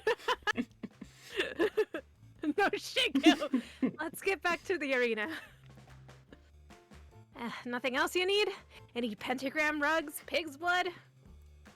Come on, just drive.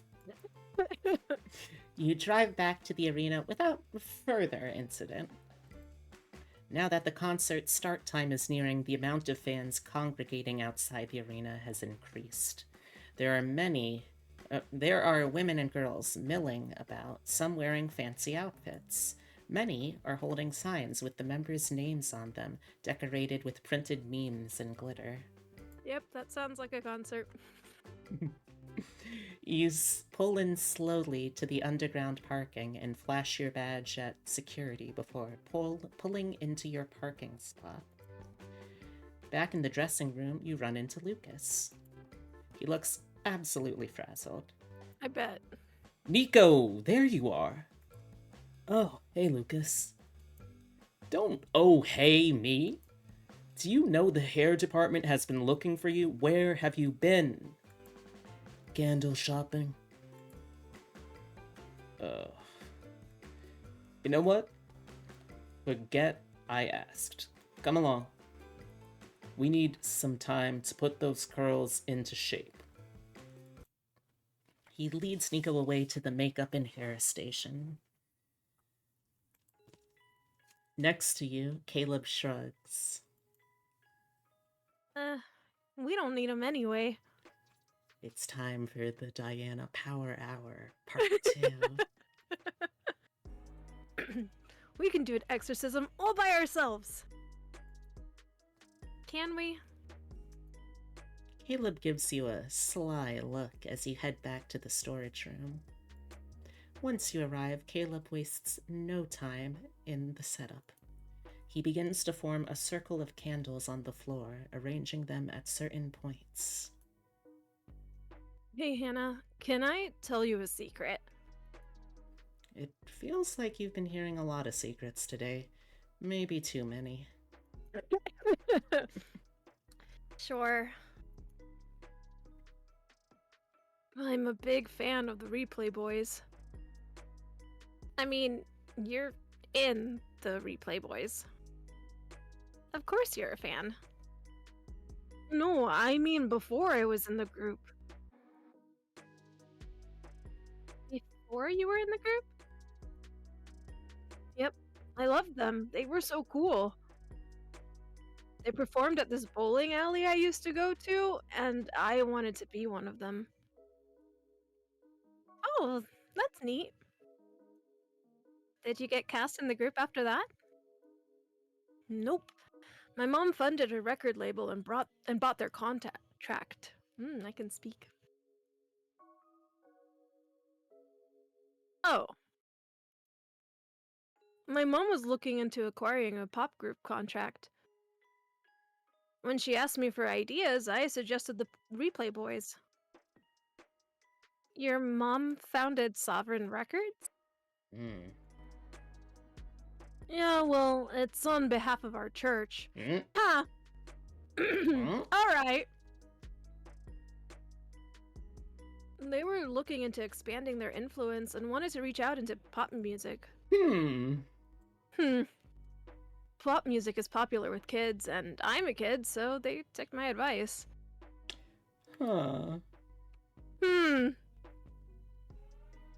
Rich enough to have built some kind of secret cult room in a basement of a house that did not have a basement. Caleb, how much do you know about your church? Shoot, I messed up the pentagram. Caleb? Caleb looks at you, long and serious. Hannah, do you believe that there are certain people you'll always be indebted to? No. Huh? People in your life who you'll always need to please. No. For example, our fans. Tyler says that he has difficulty composing pop music for the group, but the fans enjoy it. He struggles because he knows he should always be grateful for his fans' appreciation. Even if it doesn't align with his own personal wishes or goals. Because he always will be indebted to his fans, and their wishes should always come first. Is this about your mom, Caleb? Caleb gives you a wry smile. Yep. He just says, alrighty, there we go, there it is. I love my mom, but what if I don't want to do what she wants? Does that make me a bad person? No. No. Maybe my presence in the group is allowing my mom to exploit the creative goals of everyone in it for her own purpose. Wow. Caleb finishes lighting the candles. He gestures for you to sit on the ground outside the ring of candles and the drawn lines on the floor. That would make me the bad guy, wouldn't it? Okay, next we need a pair of scissors to cut some paper. Do you have some? Why didn't we get something like that at the mall? Oh, I assumed we would already have it. I mean, I guess it's a supply closet. Why would you assume that? Hey! Caleb is rummaging through your purse like a raccoon. He ignores you and pulls something out. A pair of hair scissors you use to trim your split ends. This would work, right? Those are for hair. You can't use them on paper, they'll get dull. It's just for your hair, right? They're probably not expensive. Wow! Oh, he called me poor! Christ! You're right, but Jesus! They cost me $60! Holy shit, ma'am! Girl, go to Daiso! Why did you spend that much money on scissors? Don't judge me! Well then, what are we going to use for scissors, Hannah? We can't open the door, it will let the energies out. What? Caleb cuts the paper up with your scissors. It folds out into the shape of a square.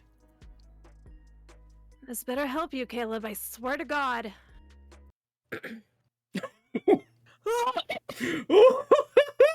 Ooh, that's a line and a half. Jesus fuck!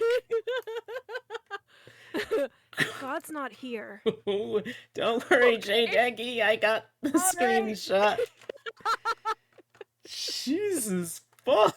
Oh my God! It really is the best line in the game. Just the, God's not here. just the All right. casual ass delivery. Thank you, Caleb. Oh my god. What? Okay, I'm turning off the light now. Okay, we're not gonna touch on that? Okay, cool. Okay. Oh, you know, man. this is actually gonna be good though. If there's more Sovereign Smith lines, I have a new bit of tech which, if it does work on stream, it should add something nice. Let's see. What's up? The small, windowless room is plunged into darkness. Well, mostly plunged. There is a glow of light from the candles around you. Yeah, that's exactly how it went, Ab. That's exactly how it went. God's not here. here. What? Anyway. God. It smells like blueberry pancakes. Oh. Oh, hello. All right, let's sit and begin. You sit down, cross-legged in an imitation of Caleb. He reaches out to grab your hand, and you let his fingers wrap between yours. His fingers are cold and drier than you would have expected from someone who looks so moisturized. That's a weird line. It is a little weird. Caleb takes a breath. You expect him to say something creepy and quiet. Hey, Sovereign Smith! It says very big, "Hey Dracula, where the fuck are you? That bitch owes me $20 energy." It's very, I disrespect your goat, your bridge, goat man. It's your boys. Oh, you must be the Belmonts. Exactly. It is very that. You jump. Get out of my body! Good for you, Caleb. I know my mom put you in here, but I didn't give you permission. It's not cool. Caleb takes a deep breath. I don't want you to hurt people I love. Silence rings between the two of you. The candles flicker. I know your feelings. You're a pop star, like me. You miss having fans. You miss having people who love you. You open your eyes. Caleb's eyes are wide open with an intensity you have never seen from him before. Oh. Oh, sorry about that. That was weird. Whoa. He is still.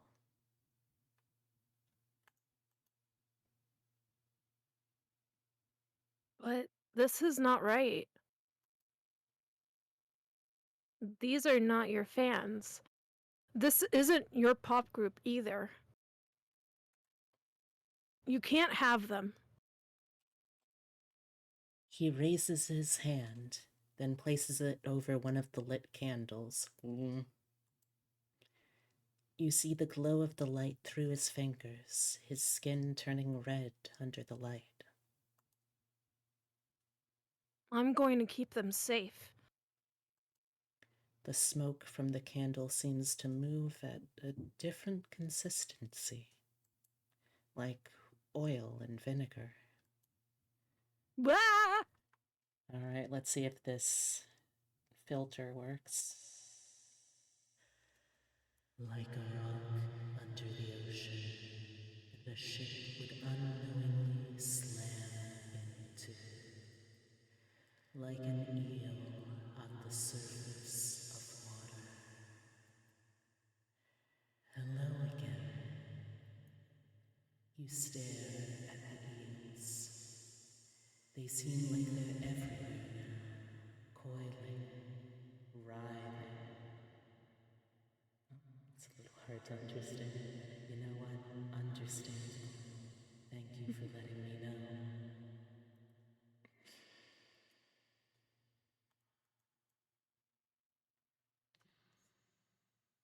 See what I can do about that. I don't really have presets on this bitch yet.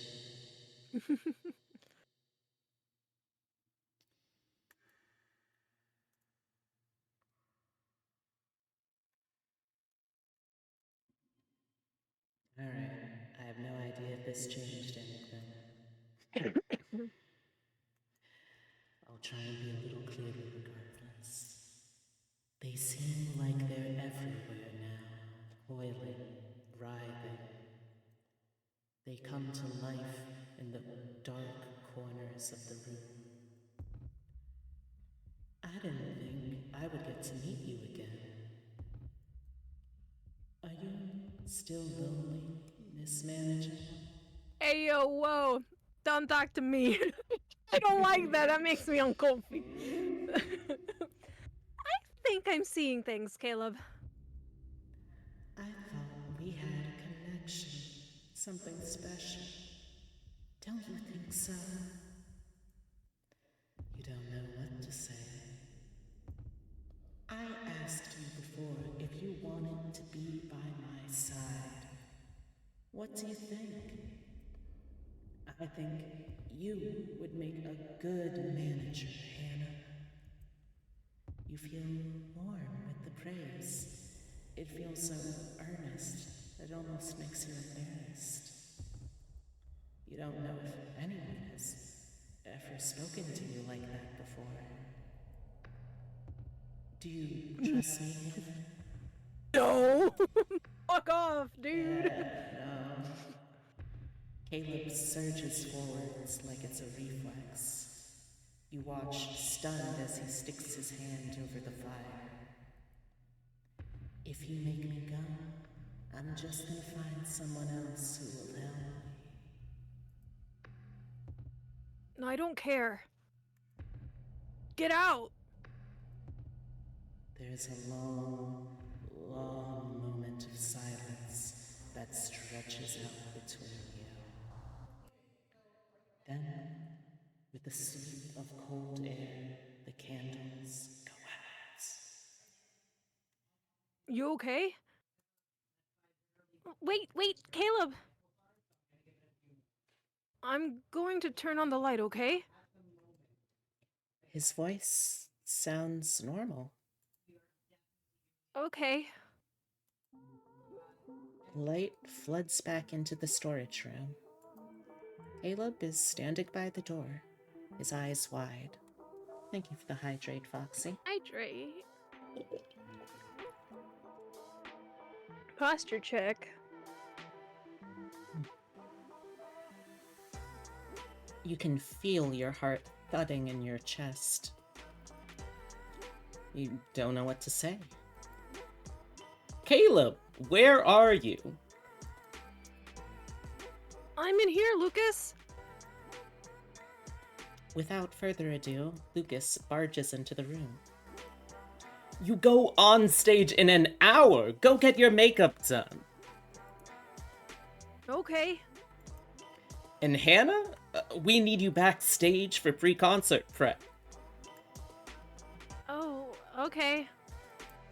Caleb is looking at you, his eyebrows furrowed. He extends his hand and you take it. He pulls you to your feet. You okay? Yeah. Yeah, I'm fine. Good. You better go before Lucas has an aneurysm. Okay. You'll see me on the stage, right? I'll be watching. Have fun out there, okay? I will. The lead up to the concert is a whirlwind. You were assigned the role of Gopher and end up running between the dressing room and the backstage area with anything that could possibly be needed. A mirror, a larger pair of shoes, bottled water, icy touchpads, mic packs, phone charger. The staff are heads down and focused on everything else that needs to be done. When the replay boys emerge, you see they are all wearing the same expression. Determination, or resolve, or something. As it gets closer to showtime, the group converges. They gather around in a circle, heads down, arms around each other's shoulders. You can finally recognize them as the same group that you spend so many hours editing videos of. The crowd in the arena has already begun to roar, and the tension is mounting higher as Tyler raises his voice above the din. We've been practicing really hard for this. I just want you guys to know that I'm proud of you. No matter what happens, or what happened. The other boys look up at him and nod. Their expressions are a mix of soft and steely, emotional and determined. Tyler puts his hand into the center of the circle, and they all follow, like a soccer team ready for the first kickoff. Let's put on a good show. The group heads out to the stage with some cheers of encouragement from the staff. Good luck, boys. Knock 'em dead. Not literally, please. You watch the show on a backstage monitor. The group explodes into sound and energy as they open up with their first song, cheers shaking the stadium. You watch in awe as they perform, perfectly in sync with each other, not a single beat missed as they dance and sing in unison. Hey everyone, we're the Replay Boys. The roar that rises through the stadium threatens to drown out their voices, and you hear a slight adjustment in the speakers as the volume is raised. We're here to have a good time tonight, so hold on to your seats. You feel yourself smile as you watch them light up the screen. The first set is boisterous, high energy, and loud. You can feel the bass in your chest as the members sing their hearts out.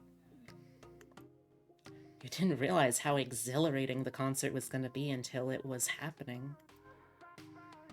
Midway through the concert, the boys run off stage to get changed for their next set.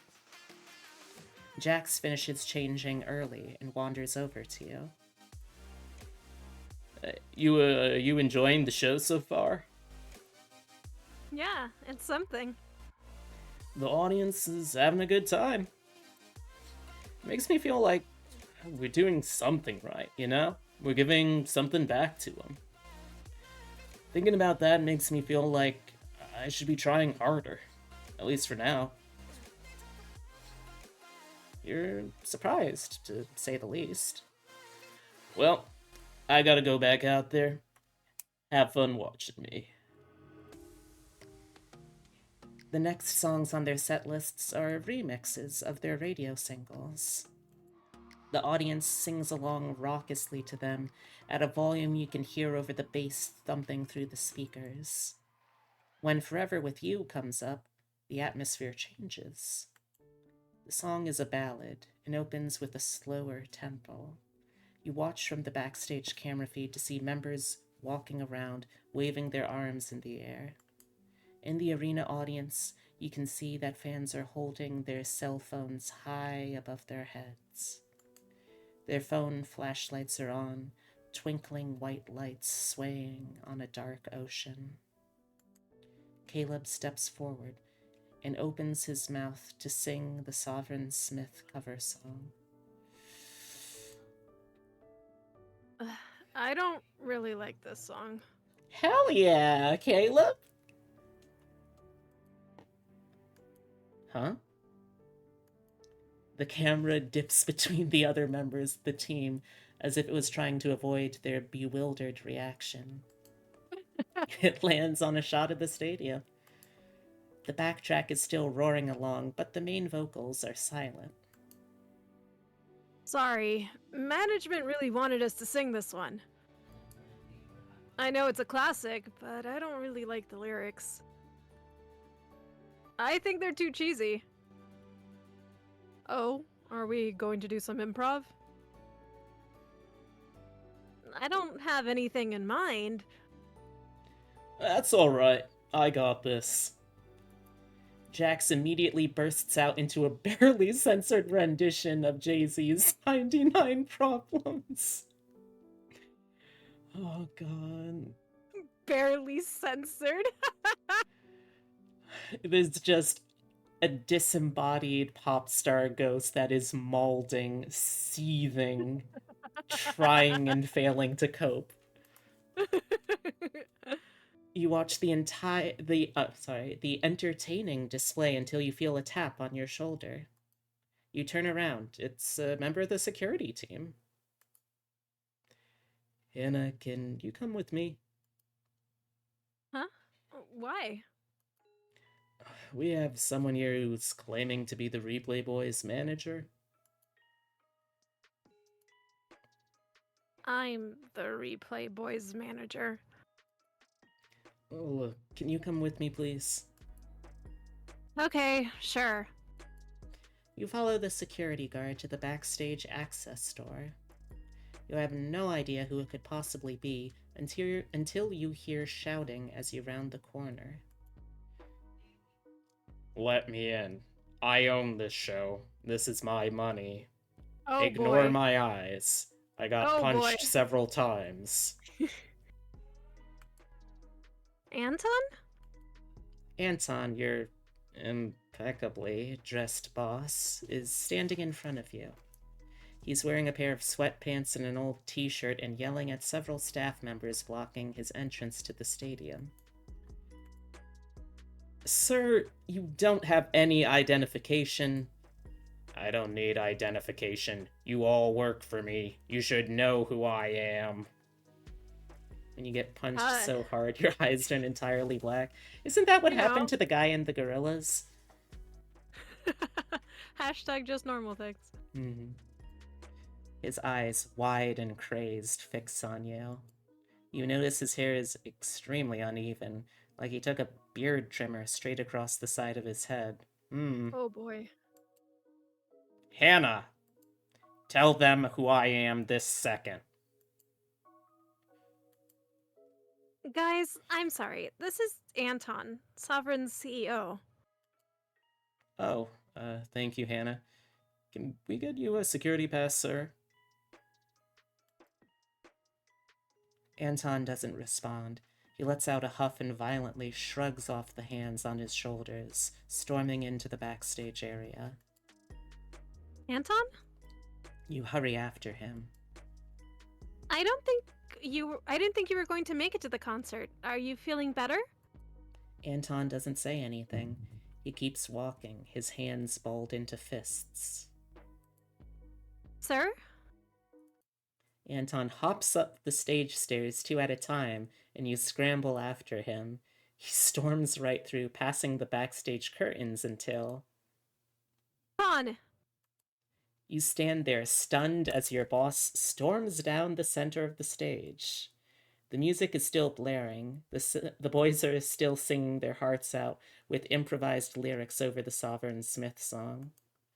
Jax abruptly stops singing to stare as Anton strides right past him. Nico notices him as well, but keeps singing, his eyes tracking Anton as he walks across the stage.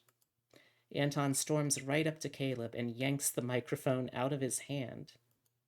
All right, enough of this. Anton sings the correct lyrics of Forever With You into the mic. It's a shockingly accurate cover. He sounds remarkably on key for someone who doesn't have any formal singing skills. You start to feel your brain go fuzzy. Put in those earplugs, friends. Through your foggy head, Nico's words come back to you in a rush. You grab the earplugs from your pocket and jam them in your ears. Almost instantly, you feel the fog clear in your brain. When your vision clears, you see a scene in front of you that you didn't anticipate. Jax and Tyler were frozen, staring blankly as if they were in a trance. Anton is singing, belting out each lyric, a vein bulging in his neck.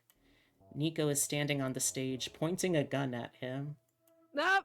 Anton, put down the microphone. Normal concert things, yep. Nico fires the gun. With the earplugs stuffed into your ears, you could still feel the blast vibrate in your teeth. Anton drops the microphone. It bounces on the stage with an echoing, godlike crash blaring over the speakers. Wood splintered on the stage where the bullet struck, a good 3 meters away from anyone. Anton reaches for the microphone, but Nico shoots again. The blast echoes around the stadium like fireworks. It becomes apparent neither shot hit Anton. I'm not letting you hypnotize everyone. You have to sing the full chorus, right? I'll kill you before I let that happen. From where you're standing, you can see Nico's hands shake as he holds the gun. You glance between the two of them and the microphone on the floor, feeling helpless. You don't want to mess up Nico's line of sight by running in front of Anton. You also don't want to get shot by a wayward bullet. Nico's aim doesn't seem to be the best. Before you can figure out what the best course of action is, Anton walks backwards to where Caleb is standing. He throws an arm around Caleb's neck and ducks behind him. Anton! If you want to shoot me, you're gonna have to hit your friend too. Nico lowers his gun, his eyes wide. Let him go! Why, so you can shoot me? Yes. Yeah. Anton pulls his arm tighter around Caleb's neck, and Caleb begins to choke under the pressure. You're hurting him! He deserves it. This could have gone so much easier if he just went along with his mother's plan. But he had to exorcise me, and now I'm stuck in this shithead body. Shoot him for all I care. Anton shuffles backwards, leaning down to grab the microphone on stage. Without thinking, you run forward. You don't necessarily have a plan, just a goal. You grab Caleb's microphone before Anton can reach it and hurl it off the stage. It lands somewhere off stage with an ear-splitting crack that rattles the speakers. Anton stares at you with a level of intensity that sends a shudder down your spine. You think that's gonna stop me? You all have microphones, I just need to... Which is when Jack strides forward and smacks Anton in the back of the head. Anton falls to the ground like a sack of bricks, Caleb tumbling down to the stage after him. Fuck yeah, Jax. There's your microphone, asshole. Both you and Nico rush over to him. Are you alright? Caleb looks dazed, but more confused than before. You wonder if the mind control effects of the song are wearing off. I'm fine. I'm sorry, I didn't mean for this to happen. What are you talking about, Caleb? I thought that the exorcism would mean I would be able to fix things. Exorcism? You just shake your head. You hear gentle groans and whispers rising from the audience. Might be best to get off stage for now, guys. The police end up getting called to the stadium. They have video footage of Nico firing a gun and Anton attacking Caleb, which led to both of them getting arrested. You learn of this as the police are putting Nico in handcuffs. Hey, he didn't do anything wrong. Why are you arresting him? Don't worry about me, okay? We can put up whatever you need. Cash, lawyers. Caleb stands between all of them on the verge of tears. I'm sorry. It's fine, Kayla. This shouldn't be happening. It's fine. I would do it again. I ship these two. Nico is hauled away along with an unconscious Anton in a stretcher before the rest of the staff are urged to leave the building. You head down to the parking lot with the remaining members of the Replay Boys and drive them out of the stadium. You don't make it far before you pull to the side of the road, park the car, and turn the radio on. Your hands are shaking so hard you can barely hold the wheel straight. Why are you stopping? I need to decompress for a minute. Are you okay? I'll be fine in a minute. Well, at least nobody died. That's an improvement over the last sloop. There's no wood to knock on in this van. You're really gonna curse us. He can't help but laugh. There isn't much else you can do right now. Officially, the current story is that everyone's foggy state was caused by a potential gas leak, which is why the arena was evacuated. From where you're parked, you can see the stadium is surrounded with emergency vehicles, live television reporters, and swarms of groggy fans. More police and ambulance vehicles are arriving by the minute, and their red and blue lights reflect on the stadium windows. There will be people at our homes. Reporters. There will be reporters at our homes. Take them to your house, Hannah. It's fine. Free children. Free children. You didn't consider that earlier. Also, you definitely cannot let Caleb go home. No. Absolutely not. Hannah? Yeah, Caleb? I don't really want to go home. Yep. You look into the rear view mirror. Caleb looks twitchy, glancing around the van, biting his nails. Free children! Are you worried about your mom? You catch Jax's raised eyebrow in the mirror. Or Anton? When Caleb doesn't respond, Jax just sighs. Your family is involved in that weirdness, huh? Yeah, I thought I stopped it from happening, but I guess I didn't. You could have told us. I thought you would be mad at me. You should be mad at me. Oh. Nico wasn't even mad at you. And I think he trusted you at the least out of all of us, okay? Besides, we could do with a little scandal. Keeps things exciting. Jax, you are a walking scandal. Pretty much all of them are scandals, really. Yeah.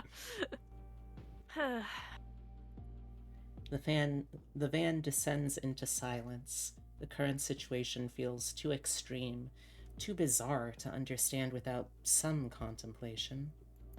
Finally, Jax speaks. You can stay at my place, Caleb.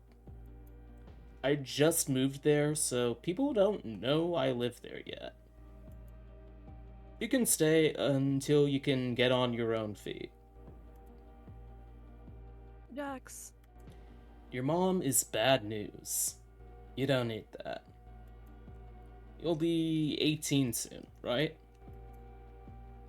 We'll help get things in order for you. We're gonna emancipate some minors. Let's go.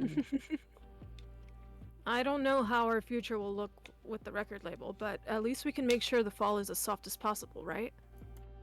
Caleb looks like he's about to cry. Thanks, guys. It's fine. Don't you dare cry about it. Let that boy cry. I'm not crying. Good. There's nothing to cry about.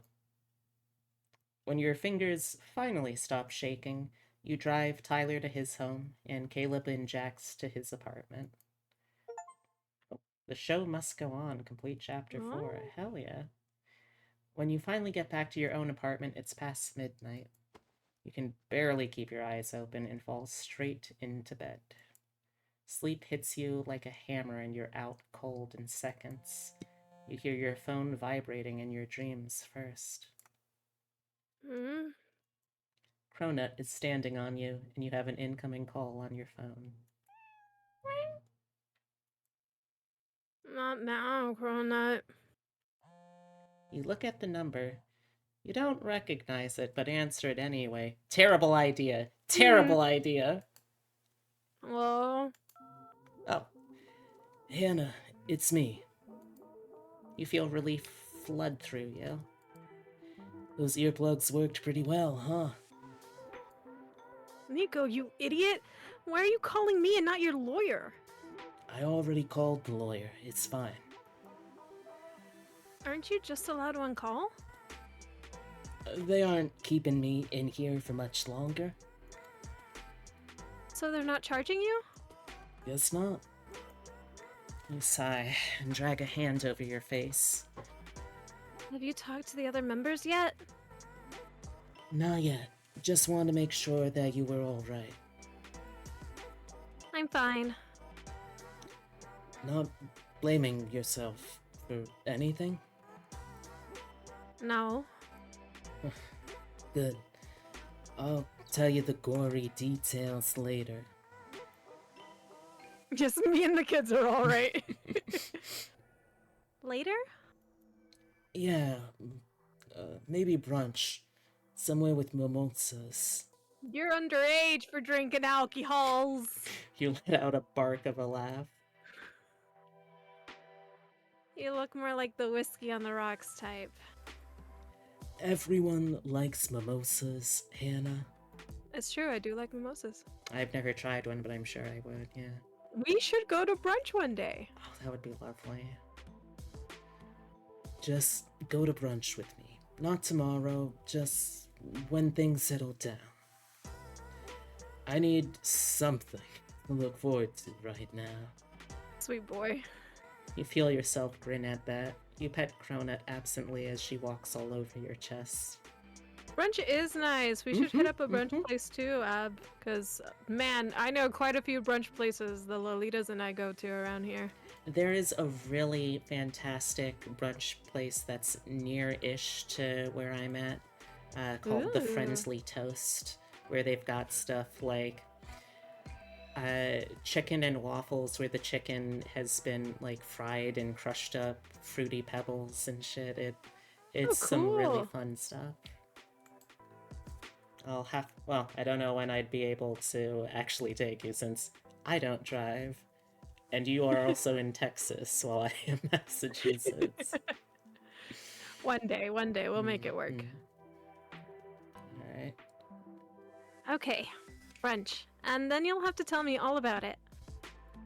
Oh, I will. Talk to you later, Hannah. Bye, Nico. You hang up and let out a sigh of tension you didn't realize you had been holding in your chest. Hearing his voice made you feel better. After everything that's happened, the last thing you wanted was for him to get stuck in jail after everything. You would testify on his behalf in a heartbeat. Post bail if he asked, if you had enough. But you just wanted to talk brunch. You smiled to yourself and fell back into the bed. Crazy night, huh? Yeah, I think so too. Well, Nico wasn't in prison for long. As he said, the charges against him were quickly dropped and he was released not long after. Anton, on the other hand, was kept behind bars pending a federal investigation into Sovereign Records. You found yourself swiftly out of a job. Sovereign's offices had shut down, and all the staff members seemed to have mysteriously disappeared. For a few weeks, your life was nothing but chaos. You were dodging interviews by both federal officers and gossip news outlets whenever you left your apartment. The one saving grace was that you weren't going through all this mayhem alone. 1 month later, I'm late. you had left your house on time, but traffic had been oddly bad for the morning. Now you're at the restaurant 10 minutes late, breathing hard. Hannah, over here. You glance up. You can see Nico waving at you from the patio. Over here. I got a table. You almost aren't sure it's him at first. He's still wearing his black clothes and still has his messy hair, but he looks different. He's smiling and sitting in the sun, looking like a completely separate person from the guy who you drove around on that fateful day. You sit down at the table across from him. Sorry I'm late. Don't worry about it. I already ordered a drink for you. Aw, thank you. I mean, I'm the one dragging you out here, after all. I should be buying you a drink. I don't need to be bribed, you know. Well, it makes me feel better. He picks up the menu and hands it over to you. They have 3 different types of breakfast potatoes in one meal. I think I have to try it. Eventually, the waitress comes by with your drinks and takes your order. You sip on your mimosas while you wait. Yeah, CG's. Cute! So, the company's broken up because Anton's been charged with a federal crime. You nod. You heard about this from the news, mostly. They have him on fraud charges. I guess they just think we're all idiots, huh? It's not like brainwashing is going to fly in court. They could try and pin him for cult shit. It's probably complicated. Fraud is just so lame. He seems a bit annoyed about this development. You remember what he had done on the day of the concert, how Nico had given you earplugs. Somehow, Nico had figured out exactly what was going on just in time to save everyone. Are you guys going to try bringing the Replay Boys to another company? Maybe. Maybe? Nico lets out a sigh. Honestly, I think the other guys might wanna, but I don't know if I want to. I spent so much time obsessing over the group when I was in it. At first it was about how to make ourselves more appealing to fans, you know?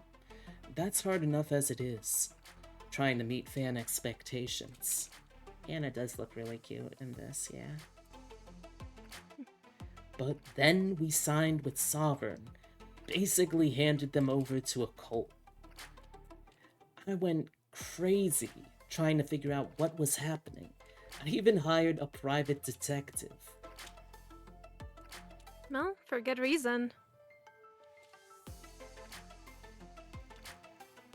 You were right to be paranoid. Your fans were in danger. Nico lets out a snort of a laugh like he doesn't quite believe you. He knocks back the rest of his mimosa and places the flute on the table. Look, Hannah, I brought a gun to our concert. There are videos of me on stage with a gun. I look insane. Fine. He's silent for a moment, composing himself. I know it sounds like giving up, but I don't want to go back after that. I think I'll be happier being as far away from the stage as I can. He speaks as if he's rehearsed this speech in his head 100 times. Like they're words written on the page of a journal, spoken for the first time. A painful reality that he's taken his time to come to terms with. I understand, Nico. I knew you would. That's why I wanted to tell you first.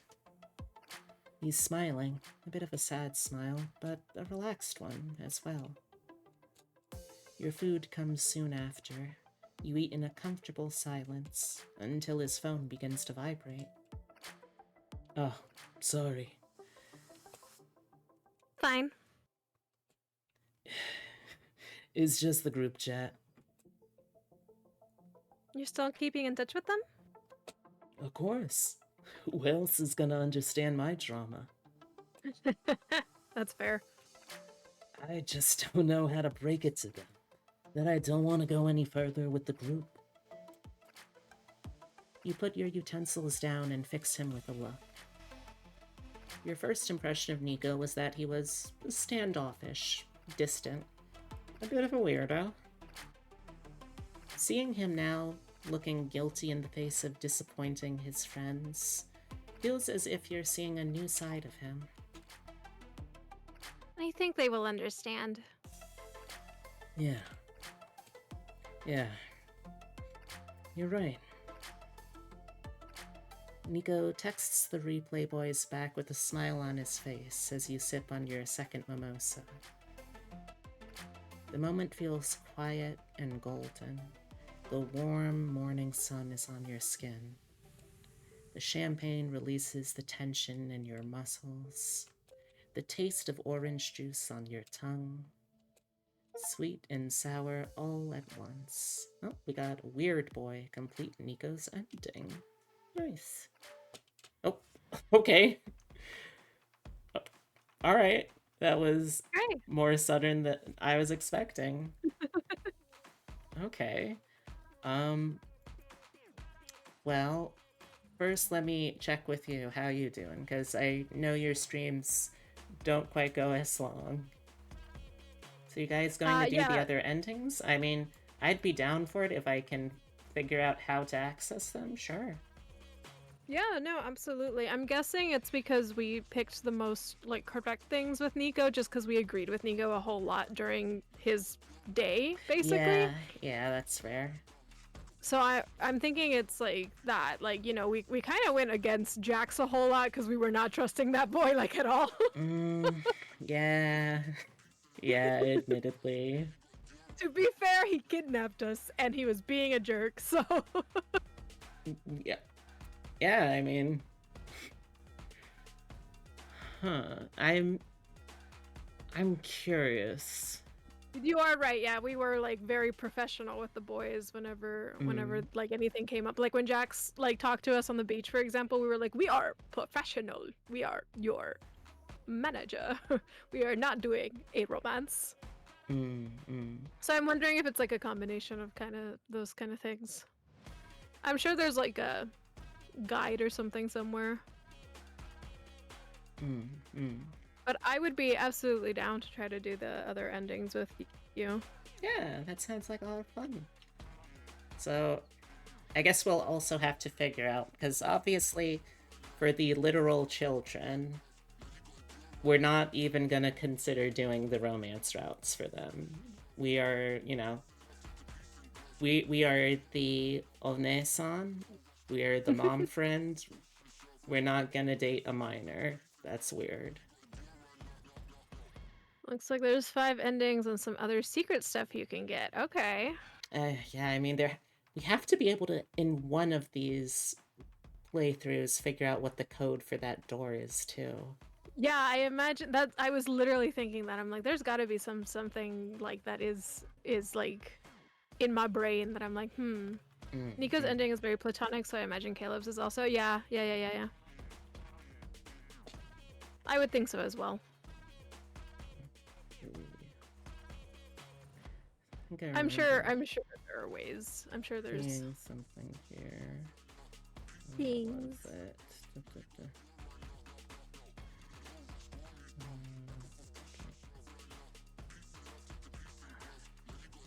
I remember seeing somewhere where it said how many options you have. Oh yeah, that's right, I can look at the Steam achievements. Let's see. Alright, so we've got Good Kitty. taken for a ride, say no to tubs. In your head, the show must go on. What you gonna do? Cat girl? Weird boy? So it looks like we still have bad boy for Jax's ending, nice boy for Tyler's ending. Everybody loves Hannah. Get tangled in a love triangle. Oh Okay. wow! Basement Blues. Find a lock located behind a lock. Oh, boy. Okay, so that must have something to do with his hair. Fangirl become the ultimate fan. I feel like that is the worst. That has to be like the worst ending. Like just looking Oh, at the boy. icon for it alone, it's like Hannah, but it looks like she's been through some kind of mind break. Oh no! Oh, I wonder if it's like accepting. Yeah, I think that might be Sovereign. it. Yeah, accepting Sovereign Smith bullshit. And then finally, Sweet Boy complete Caleb's ending, which apparently is the one that the fewest players of the game have been able to get. Well, I mean, if you think about it, it seems to be the hardest one to try to get because you have to try to get all of the stuff with just the one time, you know, unlike everyone else's. Like, That is true. Gosh. This is... plus he is the one who is the most like involved in terms of like everything happening around him, you know. So, Sweet boy. I'm totally good to stop here if you want to. You usually do like around 3 hours or so, or like 2-3 hours, right? Yes, I do usually around 3 hours. So usually it would end in about 30 minutes is when I would stop. Yeah. All right. Do you want to see how this loop starts this time? I'm curious, like, I'm is it down- going to start totally from the beginning now, or... I'm guessing it will, but yeah, I'm down to see it out. Alright. Okay, so let's see. Oh, yeah, okay. Interesting. Oh god, you can choose to not pet Cronut. I forgot about that. Why the heck? Yeah, We always gotta pet the baby. we're not a monster. Alright. Exactly. Okay, yeah, it looks like this is back to the first loop because we're given the option to say, To just stay no. home. Interesting. Okay, yeah, and it looks like you can just straight up restart the story as well. Interesting. Okay, so Okay. I mean, I guess we would just like do them in order then, like try and do character-centric choices for like focusing on them, then playing the rest basically the same. It's gonna be hard doing character-centric, like, gosh, I don't know how to do character-centric choices for Caleb without having it end up being something like, hey, I don't want to do something that is going to get you fucking possessed or continue to be possessed, my guy. Yeah. It'll be a time. We'll have a time with it. I mean, Nico seems to be like, it was just easy to agree with Nico because that boy knew a lot too. He was very Oh yeah, in the know. he was very so- genre savvy. It was very nice. I think it might be that you have to do Yeah, none it's of them probably for the other boys and only the ones for Caleb. yeah. So basically, like the first couple loops where Oh. they focus on the other boys, we like just do it very neutral, and then focus on Caleb during Oh. his loop. Okay. I could have sworn when I first looked at this game that it said there were different variants of an ending depending if you were like doing it romantically or platonically, but I can't see information that is like supporting that memory here. Like just looking at some of the screenshots in the community, it definitely looks like there is a couple of there's a couple of smooching opportunities for sure, so that's nice. Fun. Let's see. Okay. All right.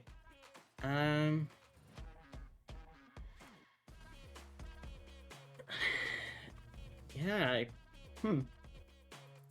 I'm not sure what to say at this point. Chat.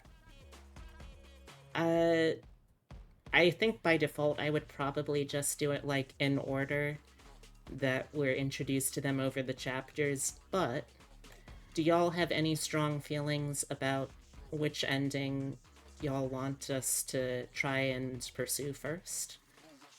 We've got Jax, we've got Tyler, we've got Caleb. I don't know if I don't think I would have the heart to go for the bad ending. Oh man, I was just about to say that we should do the bad ending first. Oh god. Oh, I forgot that like one of your favorite game production companies is like fully, hey, we're gonna make terrible shit happen to our protagonist and gonna give her the most bomb ass dress while she's having her mind broken. Well, that and like there's I'm something looking at about you, getting Wada that out of the Nohara. way. Yes, correct. Yes. Yeah. But yeah, no, there's a thing about also like getting the worst ending out of the way. That's what I typically try to do, which is why like in Amnesia I always go for Atoma first because I want him out of the way first because I hate him. See, this is how I know that you are like emotionally a stronger person, because if I'm given the option to just simply not to like deal with having never 100%ed a game, if it means avoiding feeling bad because you made video game characters sad, I usually will end up doing that. You know, that is fair. I don't always 100%, like, as much as I do try to do that. There have been a couple of phone tome games where I refused. Like, for example, with like the big one that everyone played, Mystic Messenger.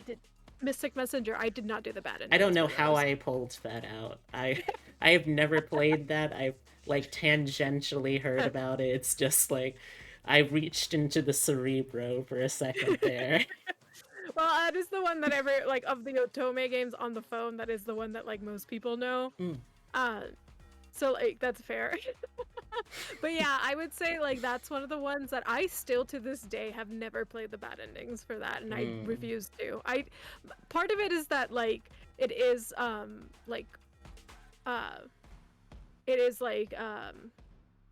but it's a cool way to do an Otome. Yeah. It's like real time. So like I hate I hate having to like with like the idea of having to deal with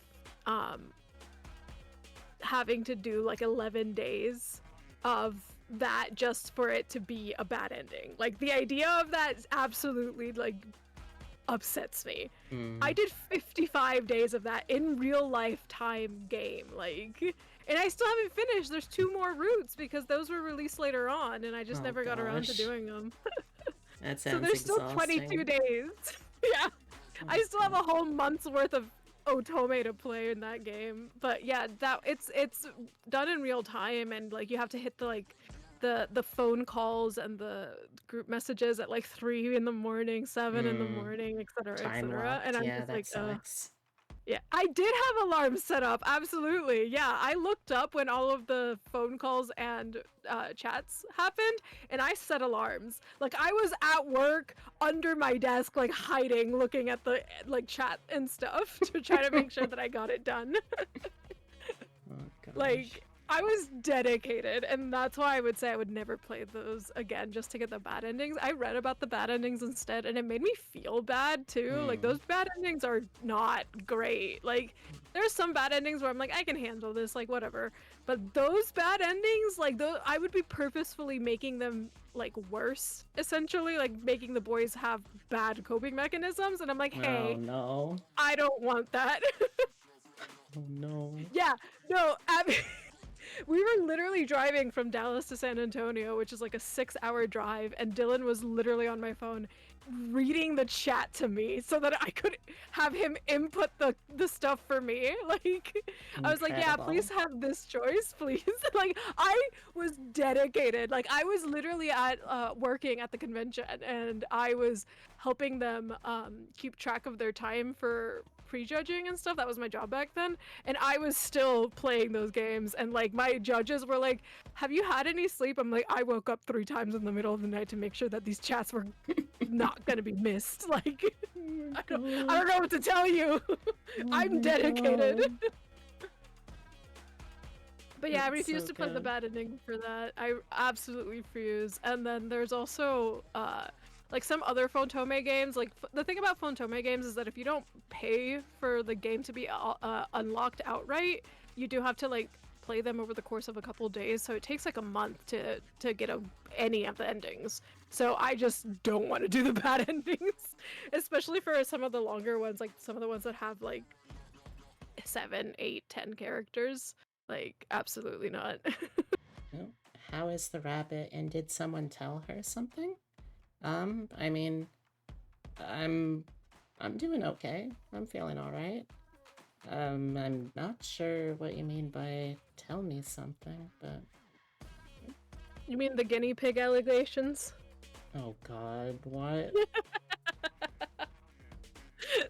Someone was talking shit about you earlier, saying that you were Wow. actually part guinea pig and not someone, or not part bunny. Dang. Perhaps someone green? Oh, okay, I see.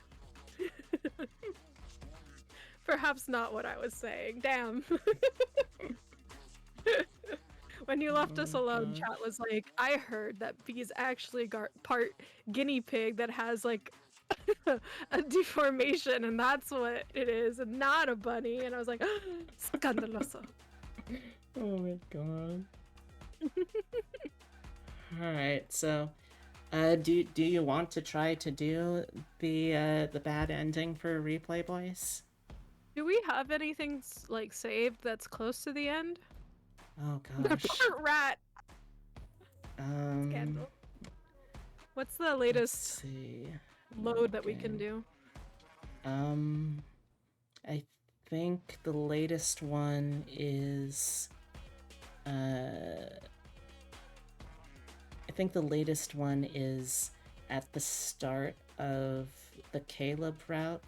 But what I'm concerned about is I feel like there were choices, because isn't the first time we interact with Sovereign in the end of the Nico route? Or the It Nico is, loop? but I don't remember us having a like option. I think she just kind of goes for it. But also because like whenever we're exercising, Sovereign Smith during the Caleb route or the Caleb loop, he asks us if we trust him or if we'll like go with him. Like, and we said no. We were like, fuck that. But we could always say yes and see if that makes something happen. Well, chat, what do y'all think? We're going to be trying to go for the other guy's endings at least. Do you want us to try and do the bad ending too here? I'll leave it up. You know, this is the first time I speed run the bad ending. Okay, you know what? I mean, we have 14 minutes. Oh, but there's gotta be a palate cleanser. Oh, I can God. stay on for a bit just to do a palette cleanser. We can do something fun. Something Alright. nice. I guess. God, I guess we can just like. I don't think this matters at this point. Do not enter code. You know what? That's kind of crazy. I'm gonna just see if we can get back as quick as can. Oh, there we go. Trust him. You don't say it out loud. It's a feeling more than anything. Feeling that flows through you as you reach for the discarded hair scissors on the ground and snip off a lock of hair. Falls on the floor. A sense of complete oneness overtakes you. An overwhelming sense that everything is all right. Abby! Abby! You're not helping, Abby! Oh, God. You breathe. It feels strange in your chest. Ugh. Hannah? Caleb's voice sounds like it's coming from far away. Did the exorcism work?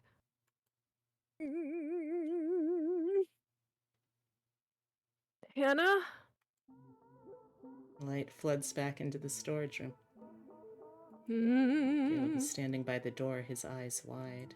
You can feel your heart thudding in your chest. You don't know what to say. Caleb, where are you? I'm in here, Lucas. Without further ado, Lucas barges into the room. Oh boy. Go on stage in an hour. Go get your makeup done. Okay. I don't No, think she we cut her hair. Yeah. And Hannah, we need you backstage for pre-concert prep. Oh, okay. Caleb is looking at you, his eyebrows furrowed. Extends his hand and you take it. He pulls you to your feet. You okay? Yeah, I'm fine. Good. You better go before Lucas has an aneurysm. Okay, you'll see me on the stage, right? I'll be watching. Have fun out there, okay? I will. The lead up to the concert is a whirlwind. Okay, yeah. Okay, so this is About gonna the be the same. same. It's gonna be when he decides not to sing. Is when Definitely. everything's gonna change. I don't like it. I'm Oh, speed boy. clicking through because I don't like it. Oh boy. Okay, so yeah, this is. Okay. Alright.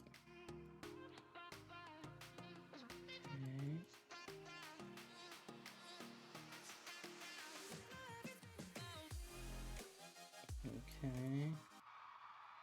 Okay, here we go. Okay.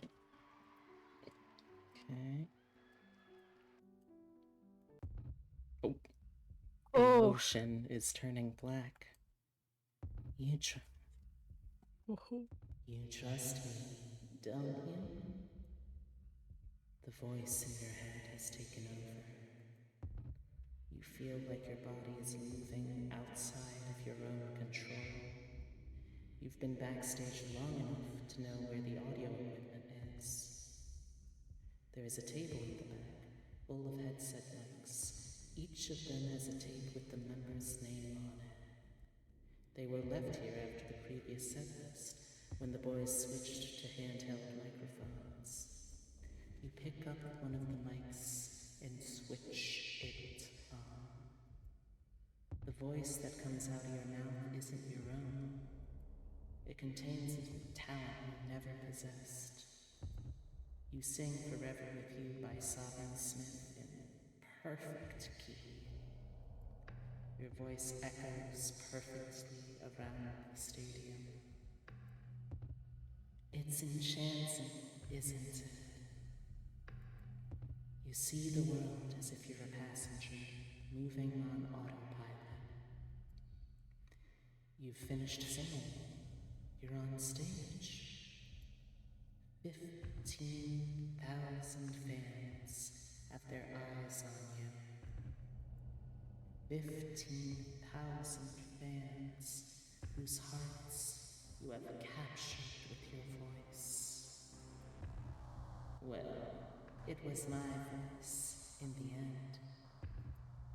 But you did a pretty good job with it, Miss Manager. Ooh! Ah! Thank you. I knew you would be perfect. The praise fills you with warmth. You're not much different from them, you know? You look out at the audience, wide-eyed, smiling, waiting in anticipation on your every word. They just want to love something unconditionally, and to have someone love them unconditionally in return. Is it unconditional if they are brainwashed? For a moment, you feel the heat of anger wash through you, but it went away as quickly as it came. None of that, okay? Okay. You walk to the center of the stage. The heat of the lights wraps around you. It is just as warm as you remember. Ah, this is nostalgic. This is just how it felt back then. When I was younger, I had so many fans and followers. But I got older, and my fans left. I fell into despair. I felt betrayed by them after all the promises they gave me. You understand this, standing on the stage, sharing yourself with Sovereign Smith. He's a part of you, after all. I don't like that. You wanted to feel this again so you could pass on without regrets, right?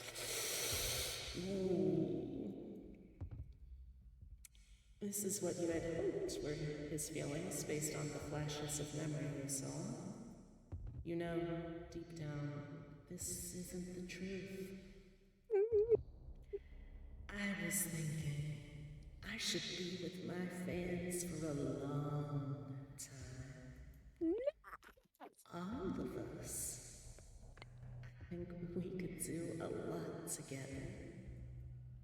Form a community, maybe? A nation? A kingdom? I think we have the power to do that, don't you?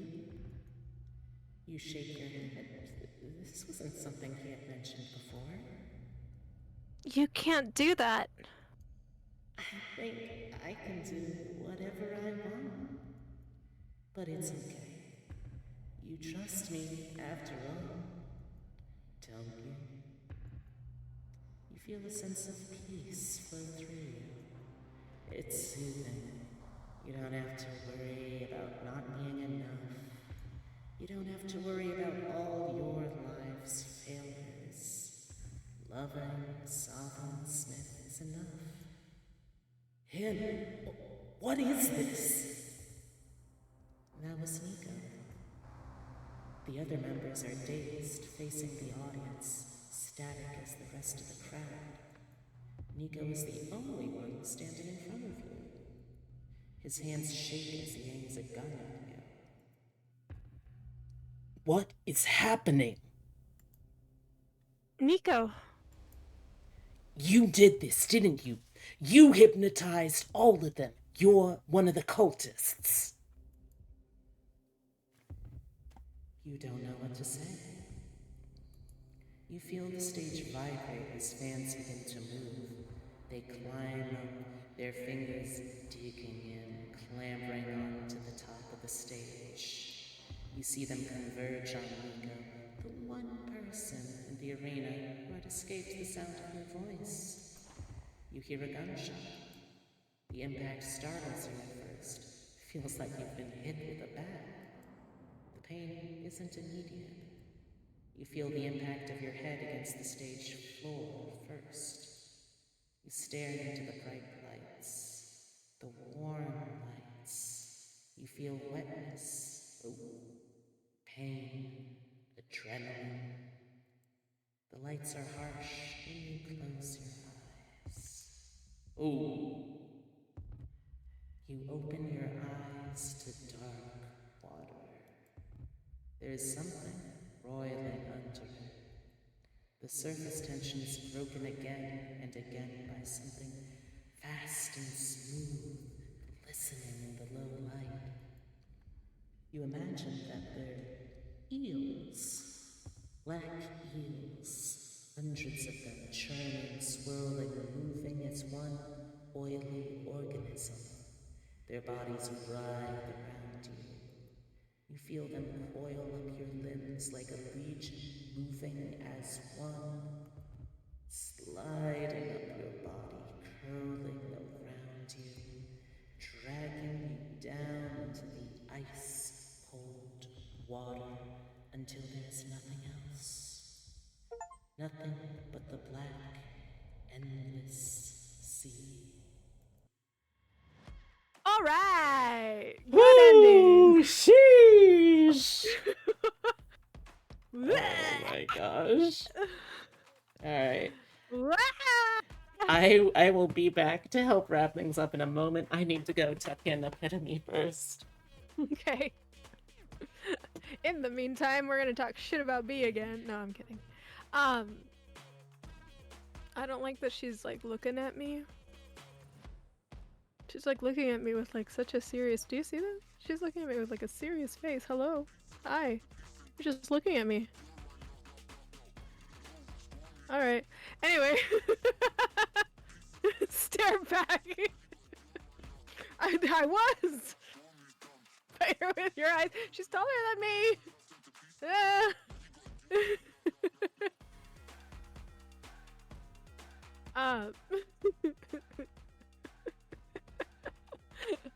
Yeah, I hated that ending.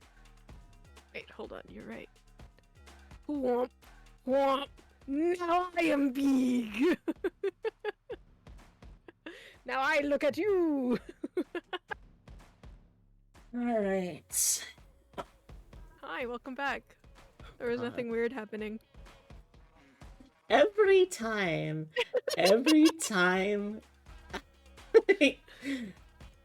I apparently I gotta have you on more often because I'm just looking like, wow, that's so many chats. It's fine. It's fine. Yeah, no, I hated that ending too. I did not like it. But there we go. We got our bad ending, the ultimate fangirl ending. Yeah, that's the important thing.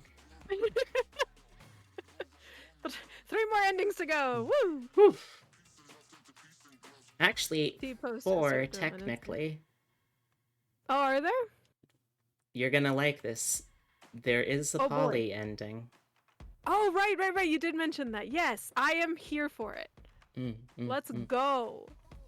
OT5 ending, by which I mean she dates 2 of them and the other 2 are her sons. Alright. Well, first things first. Let me close this I'm the realist.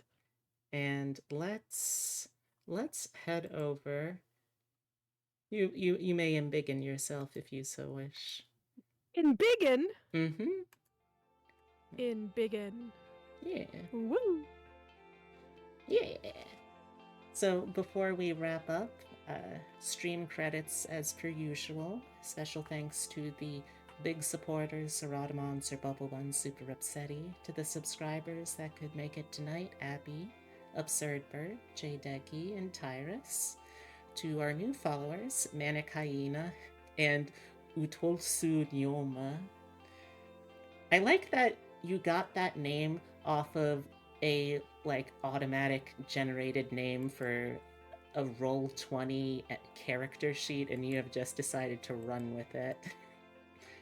But thank you all, and of course, because a stream would be nothing without the viewers, whether you're actively hanging around, whether you're lurking and listening in. Thank you to the viewers like you. Alright. Okay. You know what? Sure. Why not? So, I am looking forward to having you on back again as soon as I can for the next batch of endings on this. But until then, where can people reach you and what you up to? Hi. So yeah, you can reach me at my own channel over on Twitch, as B has linked below. My socials are all up in there in my about me as well, if you'd like. I'm most active on Instagram, where I post mostly my cosplay stuff. Your good cosplay stuffs.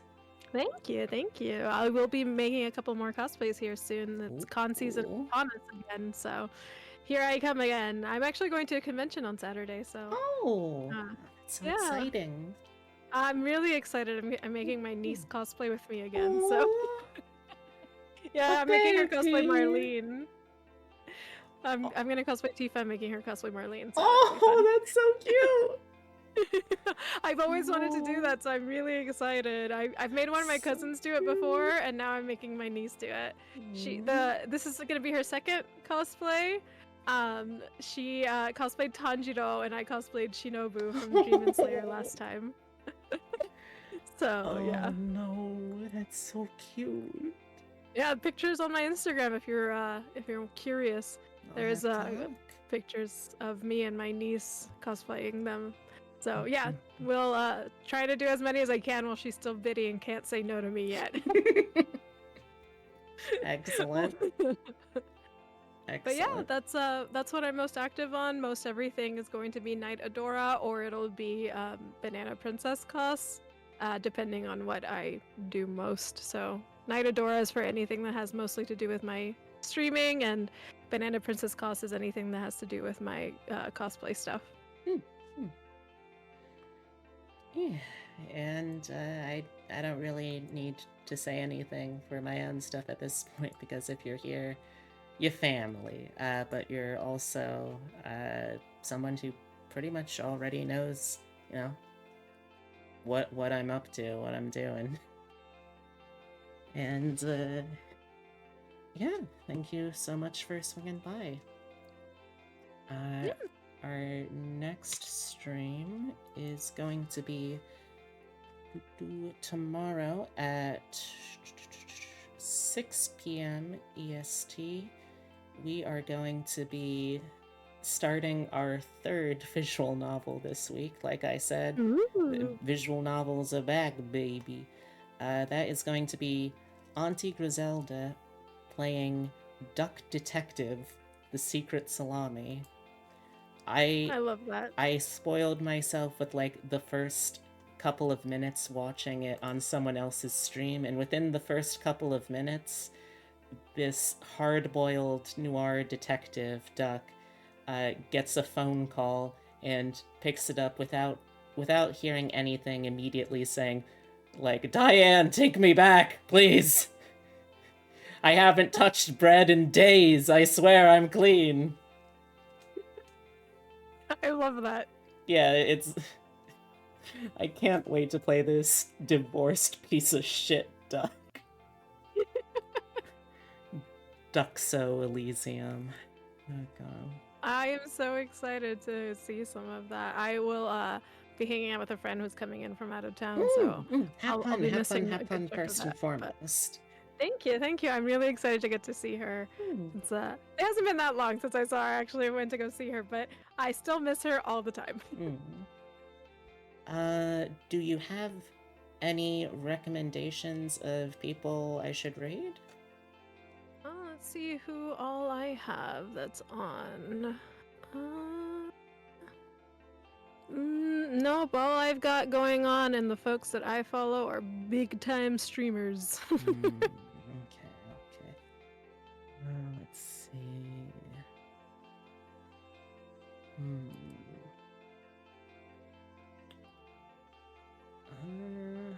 Don't really know any of the other people who were streaming the game that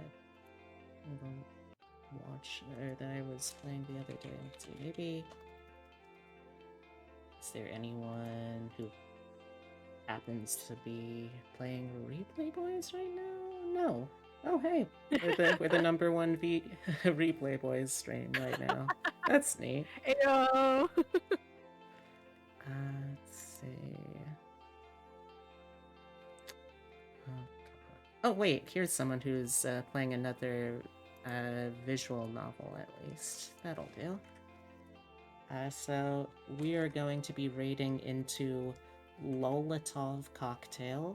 Lola is a Molotov cocktail VTuber and a self-proclaimed woke leftist moralist. So if you like your streams trans, British, and very politically left, it seems like you'll be right at home. Let's see. Oh gosh, what should our raid message be? I feel like it should be something special somehow. Let's see. How is there not a jellyfish emote? I know, you would think. You Yeah, would think. like that's a pretty iconic sea creature, I feel like. Yeah, I feel like everyone knows it, but alas. Alright.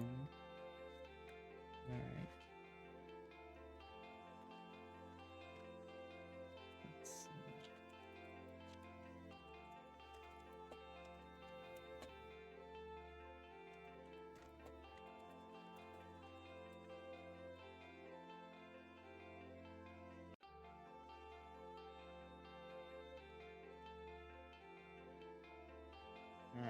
I don't know, this is the best I could come up with. I'm stuck in rhyming couplets. It happens, man. Yeah, I'll take. fucking hate Shakespeare, man. Piece of shit ruined things for theater kids, I say as a theater kid who Yeah, owes you and I like her both. career to him. You and I both, my friend.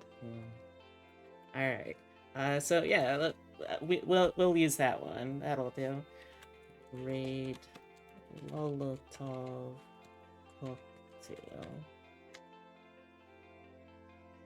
Okay, but yeah, thank you all so much for stopping by. This was an absolute blast. I'm glad to have seen through the first and second, I guess, of the endings in this game. Honestly, this has just been a blast. I don't really hang out with Night Adora nearly as much as I'd like to, and that's something I'm trying to work on. So I'm glad I'm able to take some little baby steps. And I love hanging out with you, so anytime, friend. oh, that's gay. Oh gosh, but until I see y'all again, hopefully it won't be too long before our next replay, boys. Otherwise, Duck Detective tomorrow at 6. Here is a hug. A smooch if you prefer. And remember to take care of yourselves out there, folks, because there's some bunnies and jellies that really care about you. Alright. Love you all. Goodbye.